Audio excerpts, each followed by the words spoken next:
ನಮಸ್ಕಾರ ಸ್ನೇಹಿತರೆ, welcome to Azad ICS academy. ನಾನು ವೆಂಕಟೇಶ್ ಬಿ ಪಾಟೀಲ್ ಅಂತ. ಇದು ಕರೆಂಟ್ ಅಫೇರ್ಸ್ ಡಿಸ್ಕಷನ್ ಆಗಿದೆ, especially for the exams of KS, PSI, PDO, FDA, SDA ಉಳಿದಂತ ಎಲ್ಲ ಕಾಂಪಿಟೇಟಿವ್ ಎಕ್ಸಾಮ್ಗಳಿಗೆ ಕೂಡ ಈ ಒಂದು ಕೋರ್ಸ್ ತುಂಬಾ ಬೆನಿಫಿಟ್ ಆಗುತ್ತೆ. ಸೊ ಹಾಗಾಗಿ ಇದು ಡಿಸೆಂಬರ್ ತಿಂಗಳನ್ನ ಒಂದನೇ ಭಾಗ, ಫಸ್ಟ್ ಪಾರ್ಟ್ ಅಂತ ಹೇಳ್ಬೋದು. ಸೊ ಹಾಗಾಗಿ ಉಳಿದಿಲ್ಲ ಅಂದ್ರೆ ಪ್ರಿವಿಯಸ್ ಮಂತ್ ಕ್ಲಾಸ್ಗಳನ್ನು ನೀವು Azad ICS academy YouTube channel ಅಥವಾ ಆಜಾದ್ ICS ಅಕಾಡೆಮಿ ಅಪ್ಲಿಕೇಶನ್ ಅಲ್ಲಿ ಫ್ರೀ ಆಗಿ ಈ ಕ್ಲಾಸ್ಗಳನ್ನ ವಾಚ್ ಮಾಡಬಹುದು. Once again welcome to Azad ICS academy. ನಾನು ವೆಂಕಟೇಶ್ ಬಿ ಪಾಟೀಲ್ ಅಂತ. Let's start the class. So first topic discuss ಮಾಡ್ತಾ ಹೋಗೋಣ. ರೀಸೆಂಟ್ ಆಗಿ ಒಂದು ಸ್ಕೀಮ್ ಅನ್ನ ಅನೌನ್ಸ್ ಮಾಡ್ತಾ ಹೋಗ್ತಾರೆ. ಅದರ ಹೆಸರು ಪವರ್ ಸ್ಕೀಮ್ ಅಂತ ಕರೀತಾರೆ. ಓಕೆ, ಪವರ್ ಅಂತಂದ್ರೆ actually promoting opportunities for women in exploratory research ಅಂತ ಕರೀತಾರೆ. ಓಕೆ, ರೀಸೆಂಟ್ ಏನ್ ಮಾಡಿದೆ, ಒಂದು ಸರ್ಬನ್ ಅಂತ ಬಾಡಿ ಇದೆ. ಓಕೆ, ಸರ್ಬನ್ ಅಂತ ಬಾಡಿ ಇದೆ, ಅದು ಒಂದು ಹೊಸ ಸ್ಕೀಮ್ ಅನ್ನ ಘೋಷಣೆ ಮಾಡಿದೆ. ಅದನ್ನ ನಾವು ಪವರ್ ಸ್ಕೀಮ್ ಅಂತ ಕರೀತಾರೆ. ಓಕೆ, ಇದು ವಿಶೇಷವಾಗಿ ಮಹಿಳಾ ವಿಜ್ಞಾನಿಗಳಿಗೆ ಸಂಬಂಧಪಟ್ಟಂತ ಒಂದು ಯೋಜನೆಯಾಗಿದೆ. That is called the power ಅಂತ ಕರೀತಾರೆ. ಸೊ ಅದ್ರ ಬಗ್ಗೆ ನೋಡ್ತಾ ಹೋಗೋಣ. ಸೊ ಹಾಗಾಗಿ ಈ ಪವರ್ ಅಂತ ಇದೆಯಲ್ಲ, ಪವರ್ ಸ್ಕೀಮ್ ನ ಒಂದು ಫುಲ್ ಫಾರ್ಮ್ ಆಗಿದೆ promoting opportunities for women in exploratory research ಅಂತ ಕರೀತಾರೆ. ಅಂದ್ರೆ ಸಂಶೋಧನೆಯಲ್ಲಿ ಮಹಿಳೆಯರಿಗೆ ಅವಕಾಶಗಳನ್ನ ಉತ್ತೇಜಿಸುವಂತದ್ದು ಈ ಪವರ್ ಸ್ಕೀಮಿನ ಮುಖ್ಯ ಉದ್ದೇಶವಾಗಿದೆ. ಇದು ವಿಶೇಷವಾಗಿ ಏನಂದ್ರೆ ಆಕ್ಚುಲಿ ಭಾರತೀಯ ಶಿಕ್ಷಣ ಸಂಸ್ಥೆಗಳಾಗಿರ್ಬೋದು, ಜೊತೆಗೆ ರಿಸರ್ಚ್ ಅಂಡ್ ಡೆವಲಪ್ಮೆಂಟ್ ಅಂತ ಕರಿತೀವಲ್ಲ, ಅಂದ್ರೆ ಸಂಶೋಧನೆ ಮತ್ತು ಅಭಿವೃದ್ಧಿ ಪ್ರಯೋಗಾಲಯಗಳಲ್ಲಿ ವಿವಿಧ ವಿಜ್ಞಾನ ಮತ್ತು ತಂತ್ರಜ್ಞಾನ ಕಾರ್ಯಕ್ರಮಗಳಲ್ಲಿ ಮಹಿಳೆಯರನ್ನ ಪಾಲ್ಗೊಳ್ಳುವಂತೆ ಮಾಡುವುದು, ಪ್ರೋತ್ಸಾಹ ಮಾಡುವಂತದ್ದು ಈ ಸ್ಕೀಮಿನ ಒಂದು ಮುಖ್ಯ ಉದ್ದೇಶ ಅಂತ ಕರಿಬಹುದು. ಜೊತೆಗೆ ಏನಂದ್ರೆ ಯಾರೆಲ್ಲ ಮಹಿಳೆಯರು ವಿಜ್ಞಾನ ಮತ್ತು ಇಂಜಿನಿಯರಿಂಗ್ ಕ್ಷೇತ್ರದಲ್ಲಿ ಒಂದು ರಿಸರ್ಚ್ ಸಂಶೋಧನೆ ಆಗಿರ್ಬೋದು ಅಥವಾ ಏನಾದ್ರೂ ಒಂದು ಸ್ಟಡಿ ಮಾಡೋಕ್ಕೋಸ್ಕರ ಆಕ್ಚುಲಿ ಒಂದು ಫಂಡಿಂಗ್ ಕೂಡ ಕೊಡ್ತಾ ಹೋಗ್ತಾರೆ. ಸೊ ಇದ್ರ ಮೂಲಕ ನಮ್ಮ ದೇಶದಲ್ಲಿರುವಂತಹ ಒಂದು ಲಿಂಗ ಅಸಮಾನತೆಯನ್ನ, ಎಸ್ಪೆಷಲಿ ಈ ಸೈನ್ಸ್ ಅಂಡ್ ಟೆಕ್ ಅಲ್ಲಿ ಇದೆ, ಅಂದ್ರೆ ಏನು ವಿಜ್ಞಾನ ತಂತ್ರಜ್ಞಾನ ಒಂದು ವಿಭಾಗದಲ್ಲಿ ಹೆಣ್ಣು ಮಕ್ಕಳ ಪ್ರಮಾಣ ತುಂಬಾ ಕಡಿಮೆ ಇದೆ. ಅದನ್ನ ಕೂಡ ಆಕ್ಚುಲಿ ಅದರ ಒಂದು ಲಿಂಗ ಅಸಮಾನತೆಯನ್ನ ತೊಡೆದು ಹಾಕುವಂತದ್ದು ಈ ಪವರ್ ಸ್ಕೀಮ್ ನ ಮುಖ್ಯ ಉದ್ದೇಶ ಅಂತ ಹೇಳ್ಬೋದು. ಸೊ ಹಾಗಾಗಿ ಈ ಸ್ಕೀಮ್ ಅನ್ನ ಇಂಪ್ಲಿಮೆಂಟೇಷನ್ ಮಾಡ್ತಾರೆ ಯಾರಪ್ಪ ಅಂತಂದ್ರೆ ಅದು department of science and technology, ವಿಜ್ಞಾನ ಮತ್ತು ತಂತ್ರಜ್ಞಾನ ಇಲಾಖೆ. ಜೊತೆಗೆ ಅದರಲ್ಲಿ ಬರುವಂತ ಒಂದು ಇನ್ನೊಂದು ಯೋಜನೆ ಅಂತ ಕರಿತೀವಿ, that is called the SERB ಅಂತ ಕರೀತಾರೆ. ಸರ್ಬ್ ಅಂದ್ರೆ ಸೈನ್ಸ್ ಎಂಜಿನಿಯರಿಂಗ್ ರಿಸರ್ಚ್ ಬೋರ್ಡ್ ಅಂತ ಕರೀತಾರೆ. ಕನ್ನಡದಲ್ಲಿ ವಿಜ್ಞಾನ ಮತ್ತು ಎಂಜಿನಿಯರಿಂಗ್ ಸಂಶೋಧನಾ ಮಂಡಳಿ ಇದೆಯಲ್ಲ, ಇದರ ಅಡಿಯಲ್ಲಿ ಏನಂದ್ರೆ ಈ ಪವರ್ ಸ್ಕೀಮ್ ಅನ್ನ ಇಂಪ್ಲಿಮೆಂಟೇಷನ್ ಮಾಡ್ತಾರೆ ಅಂತ ನಾವು ಹೇಳ್ಬೋದು. ಓಕೆ, ಸೊ ಹಾಗಾಗಿ ಈ ಪವರ್ ಸ್ಕೀಮ್ ಅಲ್ಲಿ 2 ಯೂನಿಟ್ಸ್ ಗಳು ಬರುತ್ತೆ, ಘಟಕಗಳು ಬರುತ್ತೆ. ಒಂದು ಸರ್ಬ್ ಪವರ್ ಫೆಲೋಶಿಪ್ ಅಂತ ಕರಿತೀವಿ. ಫೆಲೋಶಿಪ್ ಅಂದ್ರೆ ಆಕ್ಚುಲಿ ಯಾರೆಲ್ಲ ಇಂಜಿನಿಯರಿಂಗ್ ಸ್ಟಡಿ ಮಾಡ್ತಿರ್ತಾರೆ ಅವರಿಗೆ ಒಂದು ವಿದ್ಯಾರ್ಥಿ ವೇತನ ಕೊಡ್ತಾ ಹೋಗ್ತಾರೆ, ಹೌದಾ, ಸ್ಕಾಲರ್ಶಿಪ್ ಕೊಡ್ತಾ ಹೋಗ್ತಾರೆ. ಅದೇ ರೀತಿ ಇನ್ನೊಂದ್ರಲ್ಲಿ ಏನಂದ್ರೆ ಆಕ್ಚುಲಿ ಸರ್ಬ್ ಪವರ್ ರಿಸರ್ಚ್ ಗ್ರಾಂಟ್ ಅಂತ ಕರೀತಾರೆ. ಅಂದ್ರೆ ಯಾರೆಲ್ಲ ಈಗ ಫಾರ್ ಎಕ್ಸಾಂಪಲ್ PhD ಮಾಡಿರ್ತಾರೆ ಅವರೆಲ್ಲ ಏನಂದ್ರೆ ರಿಸರ್ಚ್ ಮಾಡ್ತಾ ಇರ್ತಾರೆ, ಅದು ವಿಜ್ಞಾನ ಫಿಸಿಕ್ಸ್ ಅಲ್ಲಿ, ಬಯಾಲಜಿಯಲ್ಲಿ, ಕೆಮಿಸ್ಟ್ರಿ ಈ ತರ ಏನಾದ್ರು ರಿಸರ್ಚ್ ಮಾಡ್ತಾ ಇದ್ರೆ ಅವರಿಗೆ ಒಂದು ಸಂಶೋಧನಾ ಅನುದಾನ ಅಂತ ಕರೀತಾರೆ, ಅಥವಾ ಒಂದು ರಿಸರ್ಚ್ ಗ್ರಾಂಟ್ ಕೂಡ ಕೊಡ್ತಾ ಹೋಗ್ತಾರೆ. ಸೊ ಹಾಗಾಗಿ ಇದರಲ್ಲಿ 2 ಯೂನಿಟ್ಸ್ ಬರುತ್ತೆ. ಸರ್ಬ್ ಪವರ್ ಫೆಲೋಶಿಪ್ ಅಂತ ಬರುತ್ತೆ, ಅದು ವಿದ್ಯಾರ್ಥಿಗಳಿಗೆ. ಅದೇ ರೀತಿ SERB power research grant for the scholars ಅಥವಾ ರಿಸರ್ಚ್ ಅಂತ ಕೊಡ್ತಾ ಹೋಗ್ತಾರೆ. That is called the SERB scheme ಅಂತ ಕರೀತಾರೆ. ಓಕೆನಾ, ಇಟ್ ಈಸ್ ಯಾರು ಮಾಡಿದ್ರು ಅಂತಂದ್ರೆ ಸೊ DST ಅಥವಾ department of science technology, actually science and technology ಈ ಒಂದು ಸ್ಕೀಮ್ ಅನ್ನ ಜಾರಿಗೊಳಿಸಿರುವಂತದ್ದು ನಿಮಗೆ ಗೊತ್ತಿರಬೇಕಾಗುತ್ತೆ. That is called the SERB ಅಂತ ಕರೀತಾರೆ. ನೋಡಿ, ಹೌದಾ. ಸೊ ಹಾಗಾಗಿ ಈ ಸರ್ಬ್ ಪವರ್ ಅಂತ ಆಕ್ಚುಲಿ ಎಸ್ಪೆಷಲಿ ಹೆಣ್ಣು ಮಕ್ಕಳಲ್ಲಿ ಒಂದು ಸೈನ್ಸ್ ಅಂಡ್ ಟೆಕ್ನಾಲಜಿ ಸಾಕಷ್ಟು ಪ್ರೋತ್ಸಾಹ ಮಾಡೋದಕ್ಕೆ ಇರುವಂತಹ ಒಂದು ಮುಖ್ಯ ಉದ್ದೇಶ ಅಂತ ಹೇಳ್ಬೋದು. ಜೊತೆಗೆ ಅವರಲ್ಲಿ ಕೂಡ ಒಂದು ರಿಸರ್ಚ್ ಅಂಡ್ ಡೆವಲಪ್ಮೆಂಟ್ ಮನೋಭಾವನೆಯನ್ನ ಬೆಳೆಸುವಂತದ್ದು ಕೂಡ ಈ ಒಂದು ಸ್ಕೀಮಿನ ಮುಖ್ಯ ಉದ್ದೇಶ ಅಂತ ನಾವು ಹೇಳ್ಬೋದು. Okay, moving to the next scheme ಅಥವಾ ಪ್ರಾಜೆಕ್ಟ್ ಟಾಪಿಕ್. ಓಕೆ, ನಿಮ್ಗೆಲ್ಲ ಗೊತ್ತಿರುವಂತೆ ನಾವು ಪ್ರತಿ ವರ್ಷ ಡಿಸೆಂಬರ್ 1 ವಿಶ್ವ ಏಡ್ಸ್ ದಿನ ಅಥವಾ ವರ್ಲ್ಡ್ ಏಡ್ಸ್ ಡೇ ಆಗಿ ಆಚರಿಸ್ತೀವಿ ನಾವು. ಓಕೆ, ಪ್ರತಿ ವರ್ಷ December 1 is celebrated as the world's AIDS day ಅಂತ. ಸೊ ಅದ್ರ ಬಗ್ಗೆ ಡಿಸ್ಕಸ್ ಮಾಡ್ತಾ ಹೋಗೋಣ. ರೈಟ್, ನೋಡಿ, ಪ್ರತಿ ವರ್ಷ ಡಿಸೆಂಬರ್ 1 ಇಡೀ ಜಗತ್ತಿನಾದ್ಯಂತ ವಿಶ್ವ ಏಡ್ಸ್ ದಿನವನ್ನಾಗಿ ಆಚರಿಸ್ತಾರೆ. ಇದರ ಮುಖ್ಯ ಉದ್ದೇಶ ಅಂದ್ರೆ spread awareness about the disease and remember all those who lost their in life to it ಅಂತ ಕರೀತಾರೆ. ಅಂದ್ರೆ ಯಾರೆಲ್ಲ ಸೊ ಏನಂದ್ರೆ ಈ ಏಡ್ಸ್ ರೋಗದಿಂದ ಜೀವನ ಕಳ್ಕೊಂಡಿದ್ದಾರೆ ಅವರನ್ನ ಸ್ಮರಿಸೋದಾಗಿರ್ಬೋದು, ಜೊತೆಗೆ ಏಡ್ಸ್ ರೋಗದ ಕುರಿತು ಜಾಗತಿಕ ಮಟ್ಟದಲ್ಲಿ ಒಂದು ಜಾಗೃತಿ ಮೂಡಿಸುವಂತದ್ದು ಈ ದಿನದ ಮುಖ್ಯ ಉದ್ದೇಶ ಅಂತ ಕರಿತೀವಿ ನೋಡಿ. ಓಕೆನಾ, ಸೊ ಹಾಗಾಗಿ ಪ್ರತಿ ವರ್ಷ ಏನ್ ಮಾಡ್ತಾರೆ ಅಂದ್ರೆ ಆಕ್ಚುಲಿ ಈ ದಿನದಂದು ಒಂದು ಥೀಮ್ ಅನ್ನು ಇಟ್ಕೊಂಡು ಸೆಲೆಕ್ಟ್ ಮಾಡ್ತಾ ಹೋಗ್ತಾರೆ.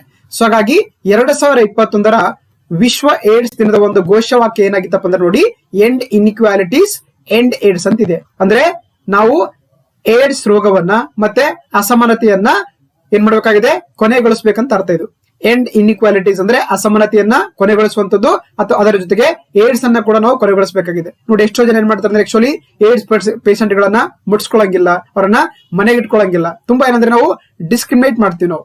ಹಾಗಾಗಿ ಆ ತರ ಬರಬೇಡ್ದಂತ ಅದಕ್ಕೆ ಆಕ್ಚುಲಿ ಎಂಡ್ ಇನ್ಇಕ್ವಾಲಿಟೀಸ್ ಅಂತ. ಅವರು ಕೂಡ ನಮ್ ತರ ಮನುಷ್ಯರು ಇರ್ಬೋದು, ಬಟ್ ಇದಿಲ್ಲ. ಹಾಗಾಗಿ ಅವ್ರು ಅಲ್ಲಿ ಯಾವುದೇ ರೀತಿ ನಾವು ಭೇದ ಭಾವ ಮಾಡೋದನ್ನೋದು ಕೂಡ ಆಕ್ಚುಲಿ ಇಲ್ಲಿ ಒಂದು ತಿಳಿಸ್ತಾ ಹೋಗುತ್ತೆ. That is the end inequalities end AIDS ಅಂತ ಕರೀತಾರೆ. ಅಂದ್ರೆ ಅಸಮಾನತೆಯನ್ನ ಮತ್ತು ಏಡ್ಸ್ ರೋಗವನ್ನ ಕೊನೆಗೊಳಿಸುವಂತದ್ದು 2021 ಒಂದು ವಿಶ್ವ ಏಡ್ಸ್ ದಿನದ ಒಂದು ಘೋಷವಾಕ್ಯವಾಗಿದೆ ಅಂತ ನಿಮ್ಗೆ ಗೊತ್ತಿರಬೇಕು. ಸೊ ಒಂದ್ ಕಡೆ ನೋಟ್ ಮಾಡ್ಕೊಳ್ಳಿ, ರೈಟ್? ಎಸ್. ಸೊ ಹಾಗಾಗಿ ಇದನ್ನ 1988 ಆಕ್ಚುಲಿ ವಿಶ್ವ ಆರೋಗ್ಯ ಸಂಸ್ಥೆ ಇದೆಯಲ್ಲ, ಅದೇನ್ ಮಾಡ್ತದೆ ಆಕ್ಚುಲಿ, ಸೊ ಪ್ರತಿ ವರ್ಷ ಡಿಸೆಂಬರ್ 1 ಏಡ್ಸ್ ದಿನವನ್ನಾಗಿ ಆಚರಿಸ್ಕೊಂಡು ಬರ್ತಾ ಇದೆ. ಓಕೆನಾ? ಸೊ ಹಾಗಾಗಿ ಈ ಏಡ್ಸ್ ರೋಗ ಇದೆಯಲ್ಲ, ಏಡ್ಸ್ ಅಂದ್ರೆ ಗೊತ್ತಿರಲಿ, ಅಕ್ವೈರ್ಡ್ ಇಮ್ಯುನೋ ಡಿಫಿಷಿಯನ್ಸಿ ಸಿಂಡ್ರೋಮ್ ಅಂತ ಕರೀತಾರೆ. ಸೊ ಏಡ್ಸ್ ನ ಒಂದು ಫುಲ್ ಫಾರ್ಮ್ ಆಗಿದೆ acquired immunodeficiency syndrome is the full form of the AIDS ಅಂತ. ಅದೇ ರೀತಿ ಈ ಏಡ್ಸ್ ಇದೆಯಲ್ಲ, ಇದೇನ್ ಮಾಡುತ್ತೆ ಆಕ್ಚುಲಿ ಒಂದು ವೈರಸ್ ಮುಖಾಂತರ ನಮಗೆ ಮನುಷ್ಯನ್ಗೆ ಅಟ್ಯಾಕ್ ಆಗುತ್ತೆ. ಸೊ ಆ ಅಟ್ಯಾಕ್ ಒಂದು ವೈರಸ್ ಯಾವ್ದಪ್ಪ ಅಂತಂದ್ರೆ HIV ಅಂತ ಕರಿತೀವಿ ನೋಡಿ, ಹ್ಯೂಮನ್ ಇಮ್ಯುನೋ ವೈರಸ್ ಅಂತ ಕರೀತಾರೆ. ಸೊ ಈಗ ಫಾರ್ ಎಕ್ಸಾಂಪಲ್ ನಮಗೆ ಕೊರೋನಾ ವೈರಸ್ ಇದೆಯಲ್ಲ, ಅದೇ ತರ actually human immuno deficiency virus ಏನ್ ಮಾಡುತ್ತೆ ಆಕ್ಚುಲಿ ಏಡ್ಸ್ ರೋಗಕ್ಕೆ ಕಾರಣವಾಗುವಂತ ಬಹಳ ಪ್ರಮುಖವಾದಂತ ವೈರಸ್ ಅಂತ ಹೇಳ್ಬೋದು. ಸೊ ಹಾಗಾಗಿ ಇದೇನ್ ಮಾಡ್ತಿದ್ರೆ ಆಕ್ಚುಲಿ ನಮ್ಮ ದೇಹದಲ್ಲಿರುವಂತ ಒಂದು ಇಮ್ಯೂನ್ ಸಿಸ್ಟಮ್ ಅನ್ನ ಇದು ಕೊಲ್ಯಾಪ್ಸ್ ಮಾಡುತ್ತೆ ಅಥವಾ ಡ್ಯಾಮೇಜ್ ಮಾಡುತ್ತೆ ಈ ಒಂದು HIV ಅನ್ನುವಂತ ವೈರಸ್ ಅಂತ. ಇನ್ನು ಒಂದು ರಿಪೋರ್ಟ್ ನೋಡ್ತಾ ಹೋದ ಆಕ್ಚುಲಿ ನೋಡಿ, ನಮ್ಮ ಜಗತ್ತಿನಲ್ಲಿ ಸುಮಾರು 37.7 ಮಿಲಿಯನ್ ಪೀಪಲ್ಸ್ ಏನಂದ್ರೆ ಆಕ್ಚುಲಿ HIV ಒಂದು ವೈರಸ್ ಅನ್ನು ಅಟ್ಯಾಕ್ ಆಗಿದ್ದಾರೆ ಅಂತ ಹೇಳ್ಬೋದು. ಜೊತೆಗೆ 2020 ಜೊತೆಗೆ ಏನಂದ್ರೆ ಸುಮಾರು 6,80,000 ಜನ ಏನಂದ್ರೆ ನಮ್ಗೆ HIV ರೋಗದಿಂದ ಅಥವಾ ಏಡ್ಸ್ ರೋಗದಿಂದ ಡೆತ್ ಆಗಿದ್ದಾರೆ ಅಂತ ಹೇಳ್ಬೋದು. ಸೊ ಹಾಗಾಗಿ ಅದು ಕೂಡ ನಮ್ಗೆ ಬಹಳ ಇಂಪಾರ್ಟೆಂಟ್, ಯಾಕಂದ್ರೆ ಇದು ತುಂಬಾ ಜಾಸ್ತಿ ಒಂದು ಪೇಷಂಟ್ಸ್ ಅನ್ನು ಇರುವಂತದ್ದು ಕೂಡ ನಾವು ಕಾಣುವಂತಾಗಿದೆ. ಸೊ ಹಾಗಾದ್ರೆ ಇದರ ಸಿಗ್ನಿಫಿಕೆನ್ಸ್ ಏನಪ್ಪಾ ಅಂತಂದ್ರೆ ಆಕ್ಚುಲಿ ನೋಡಿ, ನಾವು ಪ್ರತಿ ವರ್ಷ ಕೂಡ ಆಚರಿಸ್ತಾ ಹೋಗ್ತೀವಿ. ಸೊ ಆದ್ರೆ ಅದಕ್ಕೆ ಒಂದು ಸರಿಯಾದಂತ ಪ್ಲಾನಿಂಗ್ ಬೇಕು, ಅದಕ್ಕೆ ಒಂದು ಫಿನಾನ್ಷಿಯಲ್ ಅಸಿಸ್ಟೆನ್ಸ್ ಬೇಕು. ಅವಾಗ ಮಾತ್ರ ಏನಾಗುತ್ತೆ ಅಂದ್ರೆ ಈ ತರ ರೋಗಗಳನ್ನ ನಾವು ಕಡಿಮೆಗೊಳ್ಳೋಕೆ ಸಾಧ್ಯ ಆಗುತ್ತೆ. ಅದಕ್ಕೆ ಏನಂದ್ರೆ ಆಕ್ಚುಲಿ ಈ ದಿನದಿಂದ ಏನ್ ಮಾಡ್ತಾರೆ ಅಂದ್ರೆ ಒಂದು ಸಾರ್ವಜನಿಕರಿಗೆ ಮತ್ತೆ ಸರ್ಕಾರದ ಏನಾದ್ರು ಕೊಡ್ಕೊಂಡೆ ಅಂದ್ರೆ ಅವ್ರಿಗೆ ಅವೇರ್ನೆಸ್ ಕೊಡುವಂತ ಕೆಲಸ ಮಾಡ್ತಾರೆ ರಿಗಾರ್ಡಿಂಗ್ ದ HIV ವೈರಸ್ ಅಥವಾ ಏಡ್ಸ್ ರೋಗದ ಬಗ್ಗೆ. ಸೊ ಹಾಗಾಗಿ ಇದ್ರ ಮುಖಾಂತರ ಏನಂದ್ರೆ ಆಕ್ಚುಲಿ ನಾವೇನ್ ಮಾಡಬೇಕಾಗಿದೆ, ಈ ರೋಗದ ಒಂದು ನಿರ್ಮೂಲನೆಗಾಗಿ ಒಂದು ಫಂಡ್ ಗಳನ್ನ ರೈಸ್ ಮಾಡಬೇಕು, ಹಣಕಾಸನ್ನ ಹೆಚ್ಚಬೇಕಾಗಿದೆ. ಅದೇ ರೀತಿ ಇನ್ಕ್ರೀಸಿಂಗ್ ದ ಅವೇರ್ನೆಸ್ ಅಂತ ನೋಡಿ, ಎಷ್ಟೋ ಜನರಿಗೆ ಏಡ್ಸ್ ಅಂತ ಇದ್ರ ಗೊತ್ತಿದ್ರು ಕೂಡ ಮತ್ತೆ ಆತರ ಒಂದು ಎಲ್ಲಿಗಲ್ ಆಕ್ಟಿವಿಟಿ ಮಾಡ್ತಾ ಹೋಗ್ತಾರೆ. ಹಾಗಾಗಿ ಅಂದ್ರೆ ಮತ್ತೆ ಜನರಲ್ಲಿ ಇದ್ರ ಬಗ್ಗೆ ಒಂದು ಜಾಗೃತಿ ಮೂಡಿಸುವಂತದ್ದು ಕೂಡ ಬಹಳ ಅವಶ್ಯಕತೆ ಅಂತ ಹೇಳ್ಬೋದು. ಜೊತೆಗೆ ಫೈಟ್ ಪ್ರಿಜುಡೈಸ್ ನೋಡಿ, ನಮ್ಗೆ ಏನೋ ಒಂದು ಮೈಂಡ್ ಸೆಟ್ ಇರುತ್ತೆ, ಹೌದಾ, ಬಿಡಪ್ಪ ನಮ್ಗೇನು ಬರಂಗಿಲ್ಲ ಅನ್ಕೋತೀವಿ. ಬಟ್ ಹಾಗಾಗಿ ಆ ತರದ ಮೈಂಡ್ ಸೆಟ್ ಅನ್ನು ನಾವು ಹೋಗ್ಲಾಡಿಸಬೇಕಾಗಿದೆ. ಸೊ ಅದೇ ರೀತಿ ಇಂಪ್ರೂವ್ ದ ಎಜುಕೇಶನ್ ನೋಡಿ, ಆಕ್ಚುಲಿ ಅಂದ್ರೆ ನಾವು ಈ ತರ ರೋಗಗಳಿಂದ ಹೊರಗಡೆ ಬರ್ಬೇಕಾದ್ರೆ ನಮಗೆ ಫಸ್ಟ್ ಎಜುಕೇಶನ್ ತುಂಬಾ ಇಂಪಾರ್ಟೆಂಟ್ ಆಗುತ್ತೆ. ಸೊ ಯಾವಾಗ ನಾವು ಎಜುಕೇಟ್ ಆಗ್ತೀವಿ ಅದ್ರ ಬಗ್ಗೆ ನಮಗೆ ಒಂದು ಸಂಪೂರ್ಣವಾದ ಮಾಹಿತಿ ಸಿಗುತ್ತೆ. ಸೊ ಅವಾಗ ಏನ್ ಮಾಡ್ಬೋದು, ನಾವು ಆ ತರದ ರೋಗಗಳಿಂದ ದೂರ ಇರಕ್ಕೆ ಸಾಧ್ಯ ಆಗುತ್ತೆ ಅಂತ ನಾವು ಹೇಳ್ಬೋದು. ಓಕೆ, ಹಾಗಾಗಿ ಯಾಕಂದ್ರೆ ಇದರಿಂದ ಎಷ್ಟೋ ಜನ ಏನಂದ್ರೆ ಗೊತ್ತಿದ್ದು ಕೂಡ ಏನಂದ್ರೆ ಈ ರೋಗಕ್ಕೆ ತುತ್ತಾಗ್ತಾ ಇದಾರೆ. ಸೊ ಹಾಗಾಗಿ ಅವರೆಲ್ಲರಿಗೆ ಅವೇರ್ನೆಸ್ ಕೊಡುವಂತದ್ದು ಈ ದಿನದ ಒಂದು ಮುಖ್ಯ ಉದ್ದೇಶ ಅಂತ ನಾವು ಹೇಳ್ಬೋದು. That's it. ಎಸ್. ಜೊತೆಗೆ ನೋಡಿ ಆಕ್ಚುಲಿ ಏನಂದ್ರೆ ನಮಗೆ 2019 ಏನಂದ್ರೆ ಈ 2 ವರ್ಷ ಆಯ್ತಲ್ಲ. ಸೊ ಅಲ್ಲಿ ಅಂದ್ರೆ ಇವನ್ HIV ಜೊತೆಗೆ ಆಕ್ಚುಲಿ ಅಂದ್ರೆ COVID-19 ಕೂಡ ಒಂದು ಸಾಕಷ್ಟು ಸಮಸ್ಯೆಯನ್ನ ಬೀರ್ತಾ ಇದೆ. ಎಸ್ಪೆಷಲಿ HIV ಪೇಷಂಟ್ ಗಳಿದಾರಲ್ಲ, ಅವ್ರಿಗೆ ನಾರ್ಮಲ್ ಟೈಮಲ್ಲಿ ಟ್ರೀಟ್ಮೆಂಟ್ ಕೊಡೋದೇ ಕಷ್ಟ ಇರುತ್ತೆ. ಬಟ್ ಆದ್ರೆ ಕೋವಿಡ್ ಟೈಮಲ್ಲಿ ಅಂದ್ರೆ ತುಂಬಾ ಒಂದು ಪ್ರಾಬ್ಲಮ್ಸ್ ಅನ್ನ ಫೇಸ್ ಮಾಡ್ತಾರೆ ಅಂತ ನಾವು ಹೇಳ್ಬೋದು. ಯಾಕಂದ್ರೆ ಅವ್ರಿಗೆ ಸಪರೇಟ್ ಟ್ರೀಟ್ಮೆಂಟ್ ಇರುತ್ತೆ, ಬಟ್ ಅದ್ರ ಕೋವಿಡ್ ನಿಂದ ಕೆಲವರು ಬೆಡ್ ಸಿಕ್ಕಿಲ್ಲ. ಹಾಗಾಗಿ ಈ ತರ ಅಂದ್ರೆ ಒಂಥರ ಇನ್ನೂ ಡಿಫ್ರೆಂಟ್ ಆಗಿರುವಂತಹ ಚಾಲೆಂಜ್ ಗಳನ್ನ ಆಕ್ಚುಲಿ HIV ಪೇಷಂಟ್ ಗಳು ಈ ಲಾಸ್ಟ್ 2 years ಇಂದ ಫೇಸ್ ಮಾಡ್ತಾರೆ ಅಂತ ಒಂದು ರಿಪೋರ್ಟ್ ನಮಗೆ ಗೊತ್ತಾಗುತ್ತೆ ಅಂತ ಹೇಳ್ಬೋದು, ರೈಟ್?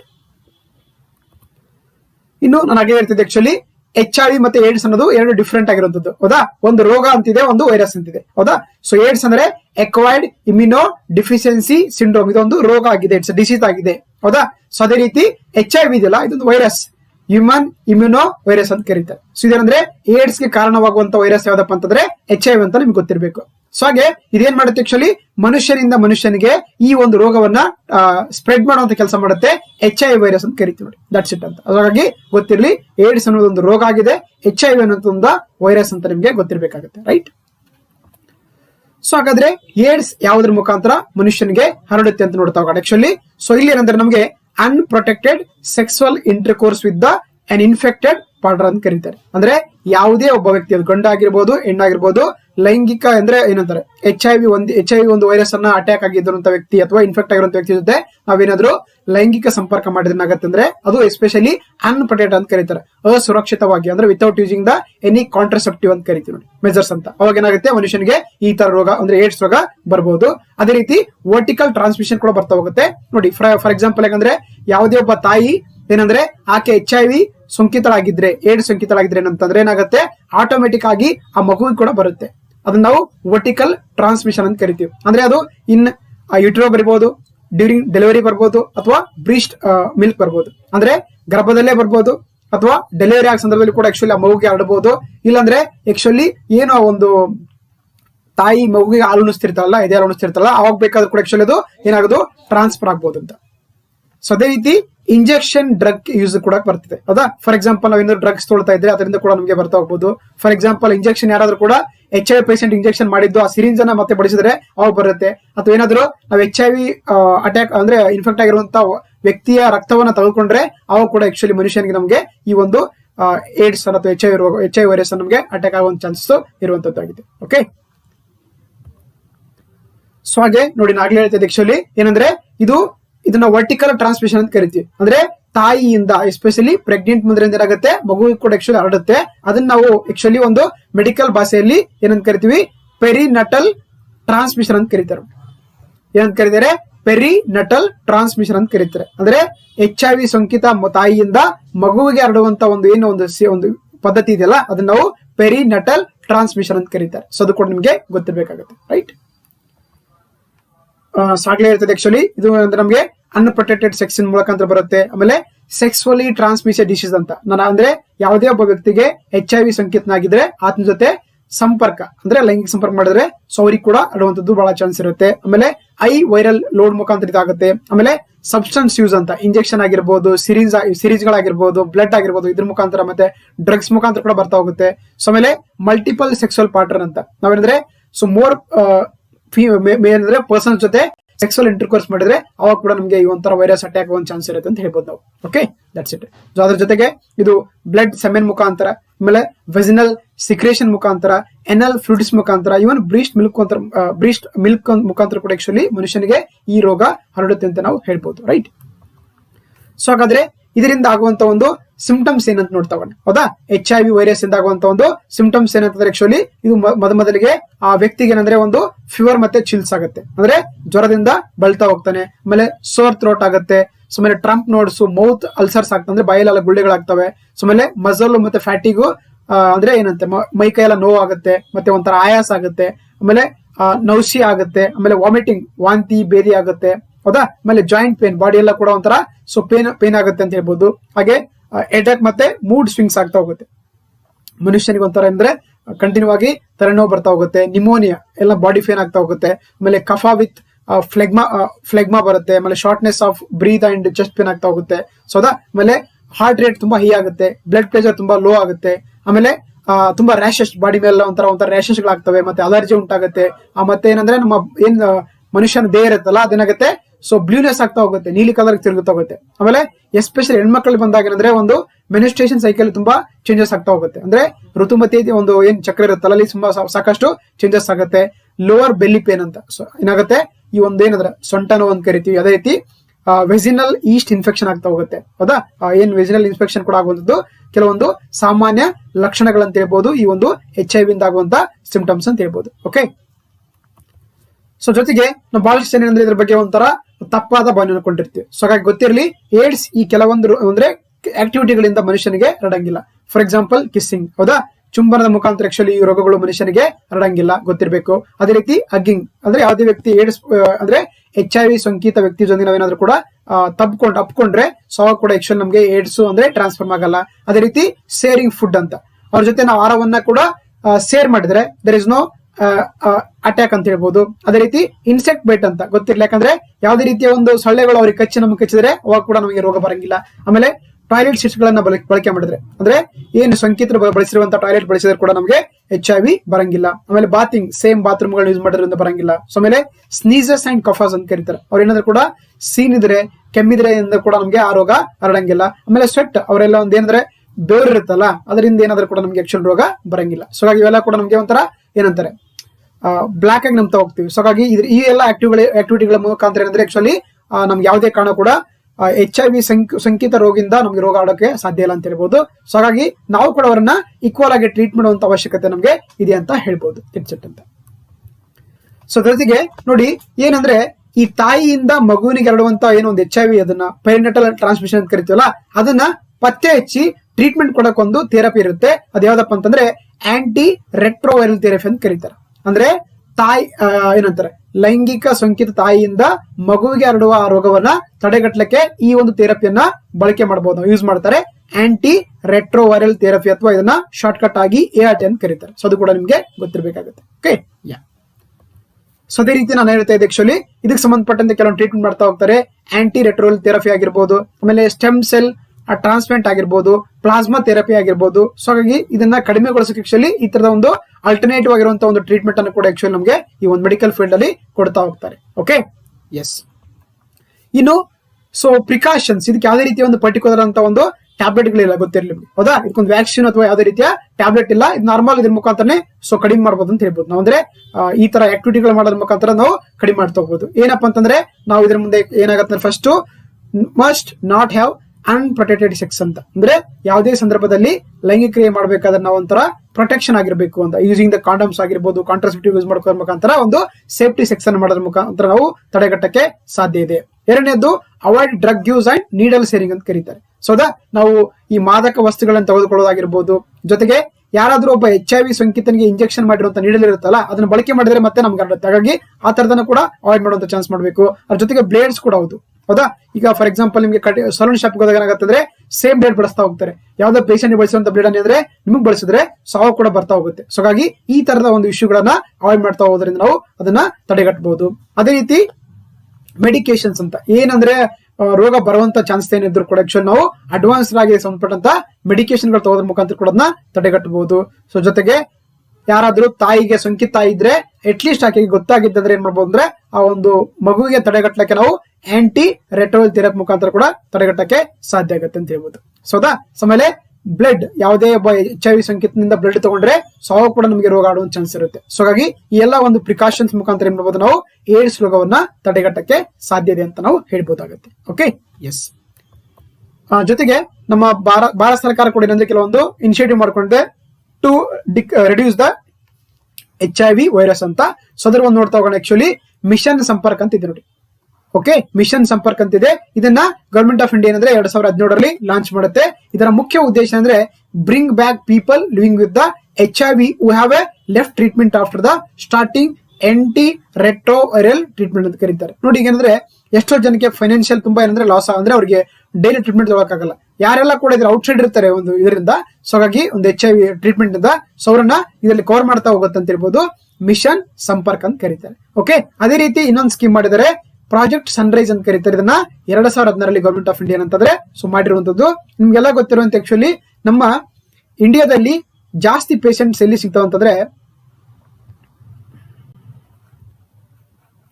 ಸೊ ಈ ನಾರ್ತ್ ಈಸ್ಟ್ ಅಲ್ಲಿ ಜಾಸ್ತಿ ಪೇಷಂಟ್ ಸಿಗ್ತಾರೆ ಆಕ್ಚುಲಿ HIV ಪೇಷಂಟ್, ಹೌದಾ. ಸೊ ಹಾಗಾಗಿ ನಾರ್ತ್ ಈಸ್ಟ್ ಅಲ್ಲಿ ಇರುವಂತಹ HIV ಪೇಷಂಟ್ ಗಳನ್ನ ಅಥವಾ ಅಂದ್ರೆ ಅದರ ಒಂದು ವೈರಸ್ ಅಟ್ಯಾಕ್ ಅನ್ನ ಕಡಿಮೆಗೊಳ್ಳೋಕೆ ಒಂದು ವಿಶೇಷವಂತ ಯೋಜನೆ ತಂದರೆ ಅದನ್ನ ನಾವು ಪ್ರಾಜೆಕ್ಟ್ ಸನ್ರೈಸ್ ಅಂತ ಕರೀತಾರೆ. ಇದನ್ನ 2016ರಲ್ಲಿ ಮಾಡ್ತಾರೆ. ಏನಂದ್ರೆ ನೋಡಿ to tackle the rising HIV prevalence in the north eastern states ಅಂತ ಕರೀತಾರೆ. ಅಂದ್ರೆ ಭಾರತದ ಈಶಾನ್ಯ ರಾಜ್ಯಗಳಲ್ಲಿ HIV ಪ್ರಮಾಣವನ್ನ ಕಡಿಮೆಗೊಳಿಸಲಿಕ್ಕೆ ಒಂದು ಈ ಪ್ರಾಜೆಕ್ಟ್ ಸನ್ರೈಸ್ ಅನ್ನ ಸರ್ಕಾರ ತಂದಿರುವಂತದ್ದು 2016ರಲ್ಲಿ. ಜೊತೆಗೆ ನಾವು ಗೋಲ್ ಕೂಡ ಹಾಕೊಂಡಿದ್ದೇವೆ.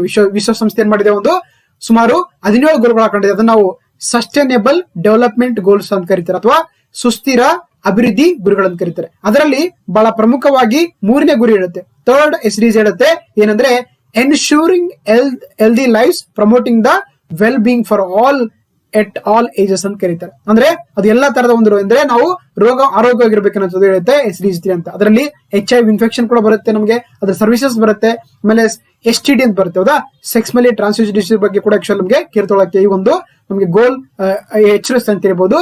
That is called the sustainable development goal 3 ಅಥವಾ ಸುಸ್ಥಿರ ಅಭಿವೃದ್ಧಿ ಗುರಿ 3 ಅಂತ ಕರೀತಾರೆ. ಓಕೆ, ಸೊ ಹಾಗಾಗಿ ನಾವು ಪ್ರತಿ ವರ್ಷ ಡಿಸೆಂಬರ್ 1 ಏನ್ ಮಾಡ್ತೀವಿ ವರ್ಲ್ಡ್ ಏಡ್ಸ್ ಡೇ ಆಗಿ ಆಚರಿಸ್ತೀವಿ. ಜೊತೆಗೆ ಈ ವರ್ಷದ ಥೀಮ್ ಏನಪ್ಪಾ ಅಂತಂದ್ರೆ actually end inequalities end AIDS ಅನ್ನುವಂಥದ್ದು 2021 ವಿಶ್ವ ಏಡ್ಸ್ ದಿನದ ಒಂದು ದೇಹ ವಾಕ್ಯ ಅಥವಾ ಘೋಷವಾಕ್ಯ ಇದೆ ಅಂತ ಹೇಳ್ಬೋದು. ಇನ್ನೊಂದು ಕಡೆ ನೋಟ್ ಮಾಡ್ಕೊಂಡು ಮೇ ಬಿ ಎಕ್ಸಾಮ್ ಅಲ್ಲಿ ಕೇಳಬಹುದು ಅಂತ. Okay, moving to the next topic.